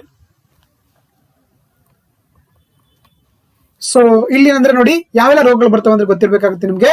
ಒಂದು ಡಿಫ್ತೀರಿಯಾ ಬರುತ್ತೆ, ನಾಯಿ ಕೆಮ್ಮು, ಹೌದಾ, ಡಾಗ್ ಕಫ ಅಂತ ಕರೀತಾರೆ, ಧನುರ್ವಾಯು, ಫೋಲಿಯೋ, ಕ್ಷಯ, ಟಿಬಿ, ಹೆಪಟೈಟಿಸ್ ಬಿ ಇದೆ, ಮೆನೆಂಜೈಟಿಸ್ ಮತ್ತು ನ್ಯೂಮೋನಿಯಾ ಇದೆ, ಇಮೋಫಿಲಸ್ ಇನ್ಫ್ಲೂಯೆಂಜಾ ಟೈಪ್ ಬಿ ಸೋಂಕುಗಳಿದೆ, ಆಮೇಲೆ ಜಪಾನಿ ಎನ್ಸೆಫಲೈಟಿಸ್ ಇದೆ, ಆಮೇಲೆ ರೋಟಾ ವೈರಸ್ ಲಸಿಕೆ ಇದೆ, ನ್ಯೂಮೋಕ್ಯೋಕಲ್ ಕಾಂಜುಗೇಟ್ ಲಸಿಕೆ ಇದೆ, ಆಮೇಲೆ ದಡಾರ ರುಬೆಲ್ ಇದೆ. ಓಕೆ, ಇವೆಲ್ಲ ಕೂಡ ಏನ್ ಮಾಡ್ತಾರೆ ಆಕ್ಚುಲಿ ಮಿಷನ್ ಇಂದ್ರಧನುಷಲ್ಲಿ ಒಂದು ಇವುಗಳಿಗೆ ಲಸಿಕೆಯನ್ನು ಕೊಡಲಾಗುತ್ತೆ ಅಂತ ನಾವು ಹೇಳ್ಬೋದು. ಜೊತೆಗೆ ಏನು ಜಪಾನ್ ಎನ್ಸೆಫಲೈಟಿಸ್ ಮತ್ತೆ ಇಮೋಫಿಲಸ್ ಇನ್ಫ್ಲೂಯೆಂಜಾ ಟೈಪ್ ಬಿ ಇದೆಯಲ್ಲ ಇವುಗಳನ್ನ ಎಲ್ಲಿ ನೀಡಿರುತ್ತೆ ಅಲ್ಲಿ ಮಾತ್ರ ಆಕ್ಚುಲಿ ಕೊಡ್ತಾ ಹೋಗ್ತಾರೆ. ಇದು ಎಲ್ಲ ಕಡೆ ಆಲ್ ಓವರ್ ಇಂಡಿಯಾದಲ್ಲಿ ಎಲ್ಲ ಕಡೆ ಕೊಡಂಗಿಲ್ಲ, ಎಲ್ಲಿ ಅವಶ್ಯಕತೆ ಇರುತ್ತೆ ಅಲ್ಲಿ ಮಾತ್ರ ಆಕ್ಚುಲಿ 2 ವ್ಯಾಕ್ಸಿನ್ ಗಳನ್ನ ಕೊಡ್ತಾರೆ ಅಂತ ನಾವು ಹೇಳ್ಬೋದು. That's it. ಸೌದಾ ನೋಡಿ ಏನಂದ್ರೆ ಆಕ್ಚುಲಿ ಇದರಲ್ಲಿ ಸುಮಾರು ಮಿಷನ್ ಇಂದ್ರಧನುಷ್ ಮುಖಾಂತರ ಅಂದ್ರೆ ಸುಮಾರು 528 ರಾಜ್ಯ ಅಂದ್ರೆ ಜಿಲ್ಲೆಗಳನ್ನ ಕವರ್ ಮಾಡಲಾಗಿದೆ. ಆಲ್ರೆಡಿ ಸುಮಾರು 7.47 ಕೋಟಿ ಮಕ್ಕಳನ್ನ ಇದರಲ್ಲಿ ವ್ಯಾಕ್ಸಿನೇಷನ್ ಅಳವಡಿಸಿರುವಂತದ್ದಾಗಿದೆ. ಜೊತೆಗೆ 67 ಲಕ್ಷ ಪ್ರೆಗ್ನೆಂಟ್ ವುಮೆನ್ ಕೂಡ ಆಕ್ಚುಲಿ ಇದರಲ್ಲಿ ಕವರ್ ಮಾಡಿದೆ ಅಂತ ನಾವು ಹೇಳ್ಬೋದು. ಓಕೆ, ಸೊ ಹಾಗಾಗಿ ಗೊತ್ತಿರಬೇಕಾಗುತ್ತೆ ಇದರಲ್ಲಿ ಟೋಟಲ್ ಆಗಿ 118 ಡಿಸ್ಟ್ರಿಕ್ಟ್ಸ್, 7 ಅರ್ಬನ್ ಏರಿಯಾಸ್ ಮತ್ತೆ 58 ಡಿಸ್ಟ್ರಿಕ್ಟ್ ಗಳು ಆಕ್ಚುಲಿ ನಾರ್ತ್ ಈಸ್ಟ್ ಸ್ಟೇಟ್ ಅಲ್ಲಿ ಅಂತಂದ್ರೆ ಸೊ ಇಲ್ಲಿ ಕೂಡ ಒಂದು ಇನಿಷಿಯೇಟಿವ್ ಅನ್ನ ತಗೊಂಡೆ ಅಂತ ಹೇಳ್ಬೋದು ನಾವು ಮಿಷನ್ ಇಂದ್ರಧನುಷ್ ಅಡಿಯಲ್ಲಿ ಅಂತ ಹೇಳ್ತಾರೆ. Okay, next topic. Okay, recent ಆಗಿ ನ್ಯೂಸ್ ಇರುವಂತ ಬಾರ್ಬಡೋಸ್ ಅನ್ನುವಂತ ಒಂದು ಪ್ರದೇಶದ ಬಗ್ಗೆ ಒಂದು ದೇಶದ ಬಗ್ಗೆ ಡಿಸ್ಕಸ್ ಮಾಡ್ತಾ ಹೋಗೋಣ. ನೋಡಿ ರೀಸೆಂಟ್ ಏನಂದ್ರೆ ಆಕ್ಚುಲಿ ಈ ಕೆರಬಿಯನ್ ಸಿ ಅಥವಾ ಕೆರಬಿಯನ್ ಐಸ್ಲ್ಯಾಂಡ್ ಇದೆಯಲ್ಲ ಅದರಿಂದ ಏನ್ ಮಾಡಿದೆ ಆಕ್ಚುಲಿ ಈ ಬಾರ್ಬಡೋಸ್ ಅನ್ನುವಂಥದ್ದು ಬರುವಂತ ಸ್ಮಾಲ್ ಒಂದು ಐಸ್ಲ್ಯಾಂಡ್ ಕಂಟ್ರಿ ಇದೇನ್ ಮಾಡಿದೆ ಒಂದು ಸ್ವತಂತ್ರ ದೇಶವಾಗಿ ರೀಸೆಂಟ್ ಆಗಿ ಘೋಷಣೆ ಮಾಡ್ಕೊಂಡಿದೆ. ಆ ಕಾರಣಕ್ಕಾಗಿ ಇದು ನಮಗೆ ಇಂಪಾರ್ಟೆಂಟ್ ಆಗುತ್ತೆ. ಬಾರ್ಬಡೋಸ್ ಅಂತ ಕರೀತಾರೆ. ಹೌದಾ, ಇದು ಈ ಕೆರಬಿಯನ್ ಸಿ ಅಲ್ಲಿ ಕಂಡು ಬರುವಂತ ಒಂದು ಸ್ಮಾಲ್ ಐಸ್ಲ್ಯಾಂಡ್ ಕಂಟ್ರಿ ಅಂತ ಅದ್ರ ಬಗ್ಗೆ ನೋಡ್ತಾ ಹೋಗೋಣ. ನೋಡಿ ಈ ಕೆರಬಿಯನ್ ದ್ವೀಪದ ಒಂದು ವಸಾಹತುಶಾಹಿಯಾಗಿರುವಂತ ಏನ್ ಮಾಡ್ತಾರೆ ಅಂದ್ರೆ ಆಕ್ಚುಲಿ ಅದರಿಂದ ಹೊರಗಡೆ ಬರ್ತಾ ಇದೆ ಈ ಒಂದು ಬಾರ್ಬಡೋಸ್ ಅನ್ನುವಂತ ಒಂದು ಐಸ್ಲ್ಯಾಂಡ್ ಕಂಟ್ರಿ ಅಂತ. ಓಕೆ, ಮೊದ್ಲೇನಾಗಿತ್ತು ಆಕ್ಚುಲಿ ಯುನೈಟೆಡ್ ಕಿಂಗ್ಡಮ್ ಒಂದು ವಸಾಹತು ಪ್ಲೇಸ್ ಆಗಿತ್ತು, ಒಂದು ಐಸ್ಲ್ಯಾಂಡ್ ಆಗಿತ್ತು. ರೀಸೆಂಟ್ ಆಗಿ ತಾನೇ ಒಂದು ಹೊಸ ದೇಶ ಅಂತೇಳಿ ಘೋಷಣೆ ಮಾಡ್ಕೊಂಡಿದೆ. ಹೌದಾ, ರೀಸೆಂಟ್ ಏನ್ ಮಾಡಿದ್ರೆ ಆಕ್ಚುಲಿ ಅಲ್ಲಿರುವಂತ ಅಧ್ಯಕ್ಷರು ಮೊದಲು ಯಾರಿದ್ರು ಅಂದ್ರೆ ಎಲಿಜಬೆತ್ ರಾಣಿ ಇದ್ರು ಮೊದಲು. ಏನಾಗಿದ್ರೆ ಅವ್ರ ರಿಪ್ಲೇಸ್ ಮಾಡ್ಕೊಂಡು ಅವರೇ ಒಂದು ಹೊಸ ಅಧ್ಯಕ್ಷರನ್ನ ಒಂದು ಐಸ್ಲ್ಯಾಂಡ್ ಕಂಟ್ರಿಗೆ ಅಪಾಯಿಂಟ್ ಮಾಡ್ಕೊಂಡಿದ್ದಾರೆ. ಸೊ ಹಾಗಾಗಿ ಅದೊಂದು ಹೊಸ ದೇಶ ಅಂತ ಹೇಳ್ಬೋದು. ಓಕೆನಾ, ಸೊ ಹಾಗಾಗಿ ಇದರ ಮೂಲಕ ಏನಾಯ್ತು ಅಂದ್ರೆ ಆಕ್ಚುಲಿ ಈ ಬಾರ್ಬಡೋಸ್ ಇದೆಯಲ್ಲ ಸುಮಾರು 400 ವರ್ಷಗಳ ನಂತರ ಏನಂದ್ರೆ ಒಂದು ವಿಶ್ವದ ಹೊಸ ಗಣರಾಜ್ಯವಾಗಿ ಏನಂತಂದ್ರೆ ಆಕ್ಚುಲಿ ಇದು ರೂಪುಗೊಂಡಿದೆ ಅಂತ ನಾವು ಹೇಳ್ಬೋದು. Is one of the new Republican country ಅಂತ ಹೇಳ್ಬೋದು ಆಫ್ಟರ್ ದ 400 years ಅಂತ ನೋಡಿ. ಹೌದಾ, ಅಂದ್ರೆ ಅಲ್ಲಿಂದ ಕೂಡ ಆಕ್ಚುಲಿ ಅದು ಬ್ರಿಟಿಷ್ ಆಳ್ವಿಕೆಲ್ಲ ಇಲ್ಲಿವರೆಗೂ ಕೂಡ ಮುಂದುವರಿತಾ ಬಟ್ ರೀಸೆಂಟ್ ಆಗಿ ಅದು ಕೂಡ ಒಂದು ಸ್ವತಂತ್ರ ಕಂಟ್ರಿ ಅಂತ ಘೋಷಣೆ ಮಾಡ್ಕೊಂಡಿದೆ ಅಂತ ಹೇಳ್ಬೋದು ನಾವು.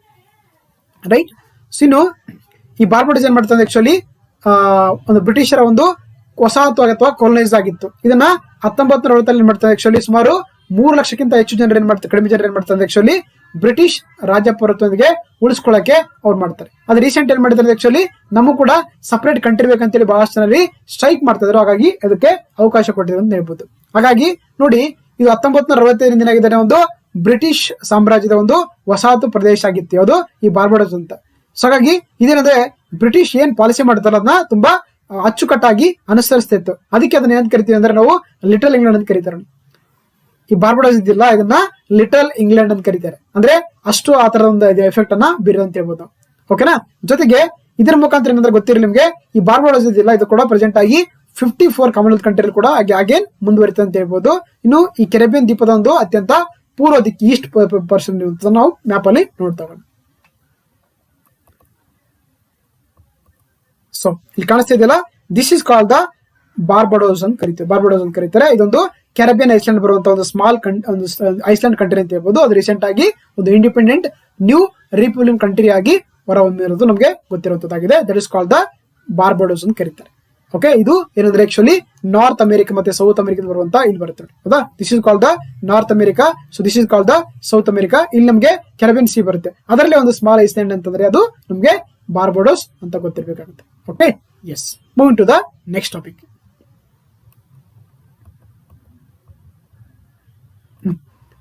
ರೈಟ್, ನೋಡಿ ಇತ್ತೀಚೆಗೆ ಏನಂತಂದ್ರೆ ಆಕ್ಚುಲಿ ನಮ್ಮ ಭಾರತದ ನೌಕಾ ಸೇನೆಯ ಮುಖ್ಯಸ್ಥರಾಗಿ ಹರಿಕುಮಾರ್ ಅವ್ರನ್ನ ಸೊ ಇತ್ತೀಚೆಗೆ ಅಪಾಯಿಂಟ್ ಮಾಡಲಾಗಿದೆ ಅಂತ. Okay, so recently appointed as the chief of the Indian navy. Harikumar as the new chief of the Indian navy ಆಗಿ ಅಪಾಯಿಂಟ್ ಆಗ್ತಾರೆ. ಅದ್ರ ಬಗ್ಗೆ ನೋಡ್ತಾ ಹೋಗೋಣ. ರೈಟ್,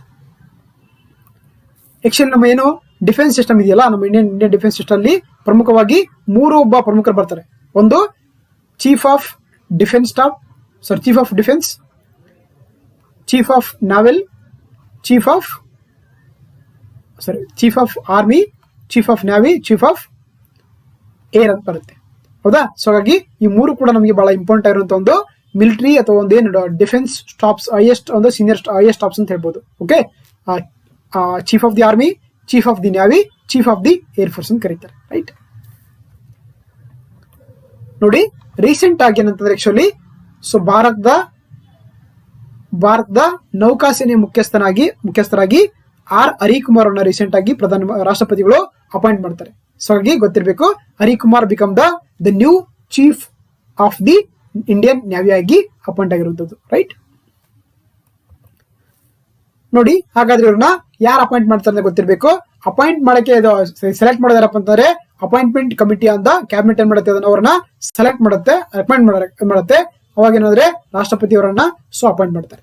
ಓಕೆ, ಜೊತೆಗೆ ಇವರ ಅಧಿಕಾರಾವಧಿ ಎಷ್ಟಿರುತ್ತೆ ಅಂತಂದ್ರೆ 3 ವರ್ಷ ಇರುತ್ತೆ, ಇಲ್ಲಾಂದ್ರೆ 62 ವರ್ಷಗಳ ಒಂದು ವಯಸ್ಸಾಗಿರುತ್ತೆ. ಯಾವ್ದು ಬೇಕಾಗುತ್ತೆ ಅದ್ರ ಪ್ರಕಾರ ಅಲ್ಲಿ ಒಂದು ಒಂದು ಪೊಸಿಷನ್ ಇಂದ ರಿಟೈರ್ಡ್ ಆಗ್ಬೇಕಾಗುತ್ತೆ. ಓಕೆನಾ. ಸೊ ಹಾಗಾಗಿ ಏನು ಒಂದು ಇಂಡಿಯನ್ ನ್ಯಾವಿ ಇದೆಯಲ್ಲ, ಇದು ನಮಗೆ ಆಕ್ಚುಲಿ ಸೊ 26 ನವೆಂಬರ್ ಜನವರಿ 1950 ಫಾರ್ಮೇಶನ್ ಮಾಡ್ತಾರೆ. ಇಲ್ಲಿಗೆ ಸುಮಾರು 71 ವರ್ಷಗಳಂತ ನಾವು ಹೇಳ್ಬೋದು. That's it. ಸೊ ಇವ್ರಿಗಿಂತ ಮುಂಚೆ ಯಾರಿದ್ರು ಅಂದ್ರೆ ಆಕ್ಚುಲಿ ಪ್ರೆಸೆಂಟ್ ಆಗಿ ಯಾರಿದ್ದಾರೆ, ಹರಿಕುಮಾರ್ ಇದ್ರು ಹೌದಾ. ಹರಿಕುಮಾರ್ ಆಗಿದ್ದಾರೆ. ಇವ್ರಿಗಿಂತ ಮುಂಚೆ ಯಾರಿದ್ರು, ಕರಂಬೀರ್ ಸಿಂಗ್ ಇದ್ರು. Okay, Karambir Singh is also the former chief of the navy ಆಗಿದ್ರು. ಇವ್ರಿಗಿಂತ ಮುಂಚೆ ಸುನೀಲ್ ಲಂಬಾ ಇದ್ರು. ಅವ್ರಿಗಿಂತ ಮುಂಚೆ ರಾಬಿನ್ ಕೆ ಧವನ್ ಅಂತ ಕರಿತೀವಿ, ಅಥವಾ ರಾಬಿನ್ ಕೆ ಧವನ್ ಅವರು ಏನಾಗಿದ್ರು ಕೂಡ ನಮ್ಮವರ ಒಂದು ಭಾರತದ chief of the Indian navy ಆಗಿ ಕೂಡ ಕೆಲಸವನ್ನ ಮಾಡಿರುವಂತದ್ದು ನಿಮ್ಗೆ ಗೊತ್ತಿರಬೇಕಾಗುತ್ತೆ. ರೈಟ್, ಇನ್ನು ನಾಗ್ಲೇ ಹೇಳ್ತಿದ್ದೆ ಆಕ್ಚುಲಿ ಇದ್ರ ಬಗ್ಗೆ ನಿಮ್ಗೆ ಬಹಳ ಎಕ್ಸಾಂಪಲ್ ಕ್ವಶನ್ ಕೇಳ್ತಾ ಹೋಗ್ತಾರೆ ಹೌದಾ. ಚೀಫ್ ಆಫ್ ನ್ಯಾವಿ ಯಾರು, ಚೀಫ್ ಆಫ್ ಆರ್ಮಿ ಯಾರು, ಚೀಫ್ ಆಫ್ ಏರ್ ಫೋರ್ಸ್ ಯಾರು ಅಂತ ಕ್ವಶನ್ ಕೇಳ್ತಿರ್ತಾರೆ ಹೌದಾ. ಅದ್ರ ಜೊತೆಗೆ ನಮಗೆ ಲಾಸ್ಟ್ 2 years ಬ್ಯಾಕ್ ಅಂದ್ರೆ ಒಂದು ಹೊಸ ಪೋಸ್ಟ್ ಕ್ರಿಯೇಟ್ ಮಾಡಿದ್ವಿ ಹೌದಾ. ಅದಕ್ಕೆ ಏನಂತ ಕರಿತೀವಿ ನಾವು, ಸಿಡಿಎಸ್ ಅಂತ ಕರೀತಾರೆ. ಸಿಡಿಎಸ್ ಅಂದ್ರೆ ಚೀಫ್ ಆಫ್ ಡಿಫೆನ್ಸ್ ಸ್ಟಾಫ್ ಅಂತ ಕರೀತಾರೆ. ಏನ್ ಕರಿತೀವಿ ನಾವು, ಸಿಡಿಎಸ್ ಅಥವಾ ಚೀಫ್ ಆಫ್ ಡಿಫೆನ್ಸ್ ಸ್ಟಾಫ್ ಅಂತ ಕರೀತಾರೆ. ಸೊ ಪ್ರಸ್ತುತವಾಗಿ ಭಾರತದ ಮೊಟ್ಟ ಮೊದಲ ಸಿಡಿಎಸ್ ಯಾರಪ್ಪ ಅಂತಂದ್ರೆ ಅದು ಜನರಲ್ ಬಿಪಿನ್ ರಾವತ್ ಅವರು. Okay, general Bipin Rawat become the first CDS of the our country ಆಗಿದೆ. ಪ್ರೆಸೆಂಟ್ ಕೂಡ ಅವರಾಗಿ ನಮ್ಮ ದೇಶದ ಒಂದು ಸಿಡಿಎಸ್ ಆಗಿ ವರ್ಕ್ ಮಾಡ್ತೇವೆ. ಎರಡನೇ ನೋಡ್ತಾ ಹೋಗೋಣ, chief of the army staff ಅಂತ. Okay, chief of the army staff ಅಂತ ಬರ್ತಾರೆ. ಇದು ಜನರಲ್ ಮನೋಜ್ ಮುಕುಂದ್ ನರವಾಣೆ ನೋಡಿ. ಓಕೆ, ಪ್ರಸ್ತುತವಾಗಿ ಅಂದ್ರೆ ಭಾರತದ ಭೂಸೇನೆ ಮುಖ್ಯಸ್ಥರಿಗೆ ಯಾಕೆ ಕೆಲಸ ಮಾಡ್ತಾ ಇದ್ದಾರೆ ಅಂದ್ರೆ so general Manoj Mukund Naravane is the presently working as a chief of the army staff ಆಗಿ ಕೆಲಸ ಮಾಡ್ತಾ ಇದ್ದಾರೆ. ಅದೇ ರೀತಿ ಪ್ರಸ್ತುತವಾಗಿ chief of the novel staff Bharat ನೌಕಾ ಸೇನದ ಮುಖ್ಯಸ್ಥರಾಗಿ ಕೆಲಸ ಮಾಡ್ತಿರುವಂತದ್ದು. ಸೊ ಅದು ಮೊದಲು ಕರಂಬೀರ್ ಸಿಂಗ್ ಇದ್ರು, ಅವ್ರ ಪ್ಲೇಸ್ ಈಗ ಹರಿಕುಮಾರ್ ಅವರು ಅಪಾಯಿಂಟ್ ಆಗಿದ್ದಾರೆ ಅಂತ ನಾವು ಹೇಳ್ಬೋದು. ಜೊತೆಗೆ chief of the air staff ಅಂತ ಅಂದ್ರೆ ವಾಯುಸೇನೆ ಮುಖ್ಯಸ್ಥರು ಯಾರಿದ್ದಾರೆ, so chief air chief marshal Rakesh Kumar Singh Bhadauria ಇದಾರಲ್ಲ ಇವರು. ಸೊ ಲಾಸ್ಟ್ ಒನ್ ಇವ್ರು ಅಂದ್ರೆ ಆಕ್ಚುಲಿ ರಾಕೇಶ್ ಕುಮಾರ್ ಸಿಂಗ್ ಬದುರಿಯಾಗಿ ಕೆಲಸ ಮಾಡ್ತಿದ್ದಾರೆ ಅಂತ ಹೇಳ್ಬೋದು. ಸೊ ಹಾಗಾಗಿ ಇವೆಲ್ಲ ಕೂಡ ನಮ್ಮ ದೇಶದ ಬಹಳ ಪ್ರಮುಖವಾಗಿರುವಂತಹ 4 ಟಾಪ್ ಮೋಸ್ಟ್ ಒಂದು ಡಿಫೆನ್ಸ್ ಫೋರ್ಸ್ ಅಂತ ಹೇಳ್ಬೋದು, ಮಿಲಿಟರಿ ಫೋರ್ಸ್ ಅಂತ ಹೇಳ್ಬೋದು, ಗೊತ್ತಿರಬೇಕಾಗುತ್ತೆ. ಓಕೆ, ಎಸ್, ನೆಕ್ಸ್ಟ್ ನೋಡ್ತಾ ಹೋಗೋಣ. ರೀಸೆಂಟ್ ಆಗಿ ತೀವಾ ಬುಡಕಟ್ಟು ಅಂತ ಒಂದೇನಂದ್ರೆ ಏನ್ ಮಾಡ್ತದೆ, ಜನಾಂಗ ಬರ್ತಾರೆ. ಇವರೊಂದು ಬುಡಕಟ್ಟು ಟ್ರೈಬಲ್ ಪೀಪಲ್ ಬರ್ತಾರೆ. ಇವ್ರು ಏನ್ ಮಾಡ್ತಾರೆ, ವರ್ಷ ಒಂದು ಹಬ್ಬವನ್ನು ಆಚರಿಸ್ತಾರೆ. ಅದ್ರ ಹೆಸರು ವಂಚು ಹಬ್ಬ ಅಂತ ಕರೀತಾರೆ. ಅದ್ರ ಬಗ್ಗೆ ನೋಡ್ತಾ ಹೋಗೋಣ. ಸೊ ಈ ಒಂದು ಟಾಪಿಕ್ ಅಲ್ಲಿ, ಸೊ ಹಾಗಾಗಿ ಈ ತೀವಾ ಬುಡಕಟ್ಟು ಅಥವಾ ತೀವಾ ಟ್ರೈಬ್ ಏನ್ ಮಾಡ್ತಾರೆ ಅಂದ್ರೆ ಪ್ರತಿ ವರ್ಷ ವಾಂಚು ಹಬ್ಬವನ್ನ ಆಚರಿಸ್ತಾರೆ. ಏನ್ ಮಾಡ್ತಾರೆ, ವಾಂಚು ಹಬ್ಬನ ಆಚರಿಸ್ತಾರೆ. ಇದೊಂದು ಅವರ ಒಂದು ಸುಗ್ಗಿ ಹಬ್ಬ ಅಂತ ಕರೀತಾರೆ. ಅಂದ್ರೆ ಸುಗ್ಗಿ ಫಲವನ್ನ ಗುರುತಿಸಕ್ಕೆ ಅಂದ್ರೆ ಆಕ್ಚುಲಿ ಈ ಹಬ್ಬವನ್ನ ಪ್ರತಿ ವರ್ಷ ಆಚರಿಸ್ತಾರೆ ಈ ಒಂದು ತೀವಾ ಬುಡಕಟ್ಟದವರು. ಸೊ ಓಕೆನಾ. ಸೊ ಹಾಗಾಗಿ ಏನ್ ಮಾಡ್ತಾರೆ ಆಕ್ಚುಲಿ ಅಂದ್ರೆ ಇಲ್ಲಿ ಈ ದಿನದಂದು ಎಲ್ಲ ಟ್ರೈಬಲ್ಸ್ ಏನ್ ಮಾಡ್ತಾರೆ ಅಂದ್ರೆ ಲೇಡೀಸ್ ಎಲ್ಲ ಕೂಡ ಒಂದು ಸಾಂಪ್ರದಾಯಿಕ ಉಡುಗೆ ಉಟ್ಕೊಂಡು ನೃತ್ಯ ಮಾಡ್ತಾರೆ. ಅವ್ರ ಹಾಡುಗಳನ್ನ ಆಡೋದ್ರ ಮುಖಾಂತರ ಒಂದು ಸೆಲೆಬ್ರೇಷನ್ ಮಾಡ್ತಾರೆ ಅಂತ ಹೇಳ್ಬೋದು ಈ ಒಂದು ವಂಚುವ ಹಬ್ಬದಲ್ಲಿ. ಓಕೆ, ಜೊತೆಗೆ ಇಲ್ಲಿ ಏನ್ ಮಾಡ್ತಾರೆ ಅಂದ್ರೆ ನೋಡಿ, ಒಂದು ವಿಶೇಷವಾಗಿ ಒಂದು ಮಹಾಶಕ್ತಿ ಅನ್ನೋದಾಗ್ರಿಂದ ಅಂದ್ರೆ ಹಂದಿಗಳ ತಲೆಬುರುಡೆ ಮತ್ತೆ ಮೂಳೆಗಳು ಏನ್ ಮಾಡ್ತಾರೆ ಅಂದ್ರೆ ದೇವರು ಮತ್ತೆ ದೇವತೆಗಳಂತ ಸ್ಥಾಪಿಸ್ತಾರೆ.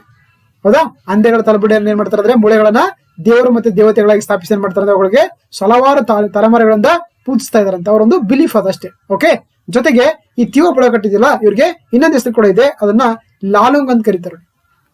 ಲಾಲುಂಗ್ ಇಸ್ ಆಲ್ಸೋ ಕಾಲ್ಡ್ ದ ತೀವಾ ಬುಡಕಟ್ಟು ಅಂತ ಕರಿಬಹುದು. ಜೊತೆಗೆ ಇವ್ರು ಕಂಡುಬರೋದು ಸಾಮಾನ್ಯವಾಗಿ ನಮ್ಮ ದೇಶದ ನಾರ್ತ್ ಈಸ್ಟ್ ಸ್ಟೇಟ್ ಆಗಿರುವಂತ ಅಸ್ಸಾಂ ಅಲ್ಲಿ, ಸೊ ಮೇಘಾಲಯದಲ್ಲಿ, ಜೊತೆಗೆ ಇವರು ಸ್ಥಳೀಯ ಸಮುದಾಯದವರಾಗಿದ್ದಾರೆ. ಅದ್ರ ಜೊತೆಗೆ ಅಂದ್ರೆ ಈವನ್ ಅರುಣಾಚಲ್ ಪ್ರದೇಶದಲ್ಲಿ ಕೂಡ ಕಂಡು ಬರ್ತಾರೆ. ಹಾಗೆ ಮಣಿಪುರಲ್ಲೂ ಕೂಡ ಏನ್ ಮಾಡ್ತಾರೆ ಆಕ್ಚುಲಿ ಈ ಒಂದು ಸಮುದಾಯದವರು ಕಂಡು ಬರ್ತಾರೆ ಅಂತ ನಾವು ಹೇಳ್ಬೋದು.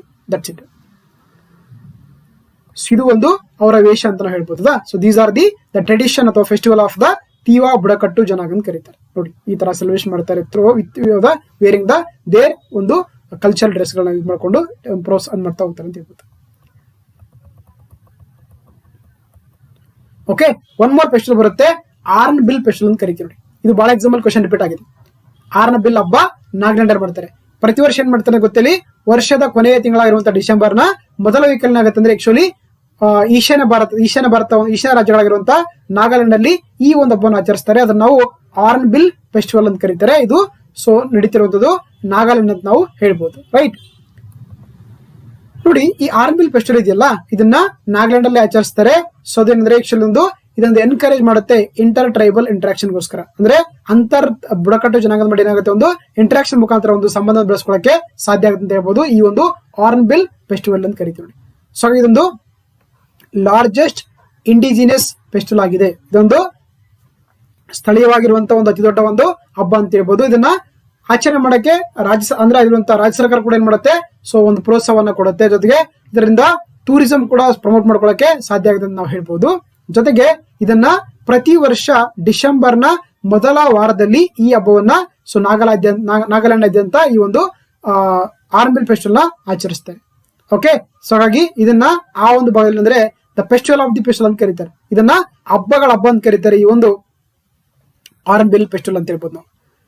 ಸೊ ಅದೇ ರೀತಿ ಯಾಕೆ ಇದು ಆರ್ನ್ ಬಿಲ್ ಅಂತ ಕರೀತಾರೆ ಅಂದ್ರೆ ಆಕ್ಚುಲಿ ಇದು ಒಂದು ಈ ಹಬ್ಬ ಇದೆಯಲ್ಲ, ಇದು ಏನಂದ್ರೆ ಒಂದು ಆರ್ನ್ ಬಿಲ್ ಅನ್ನುವಂತ ಒಂದು ಪಕ್ಷಿಗೆ ಡೆಡಿಕೇಟ್ ಆಗಿರುವಂತ ಹೇಳ್ಬೋದು. ಯಾಕಂದ್ರೆ ಅದರ ಕ್ವಾಲಿಟೀಸ್ ಆಫ್ ಗ್ರೇನರ್ ಆಗಿರ್ಬೋದು, ಅಲರ್ಟ್ನೆಸ್ ಏನಂತಂದ್ರೆ ಆಕ್ಚುಲಿ ಅವರಿಗೆ ತುಂಬಾ ಇದಾಗುತ್ತೆ, ಮೋಟಿವೇಟ್ ಆಗಿದ್ದಾರೆ. ಆ ಕಾರಣಕ್ಕಾಗಿ ಅದನ್ನ ಆರ್ನ್ ಬಿಲ್ ಫೆಸ್ಟಿವಲ್ ಅಂತ ಕರೀತಾರೆ.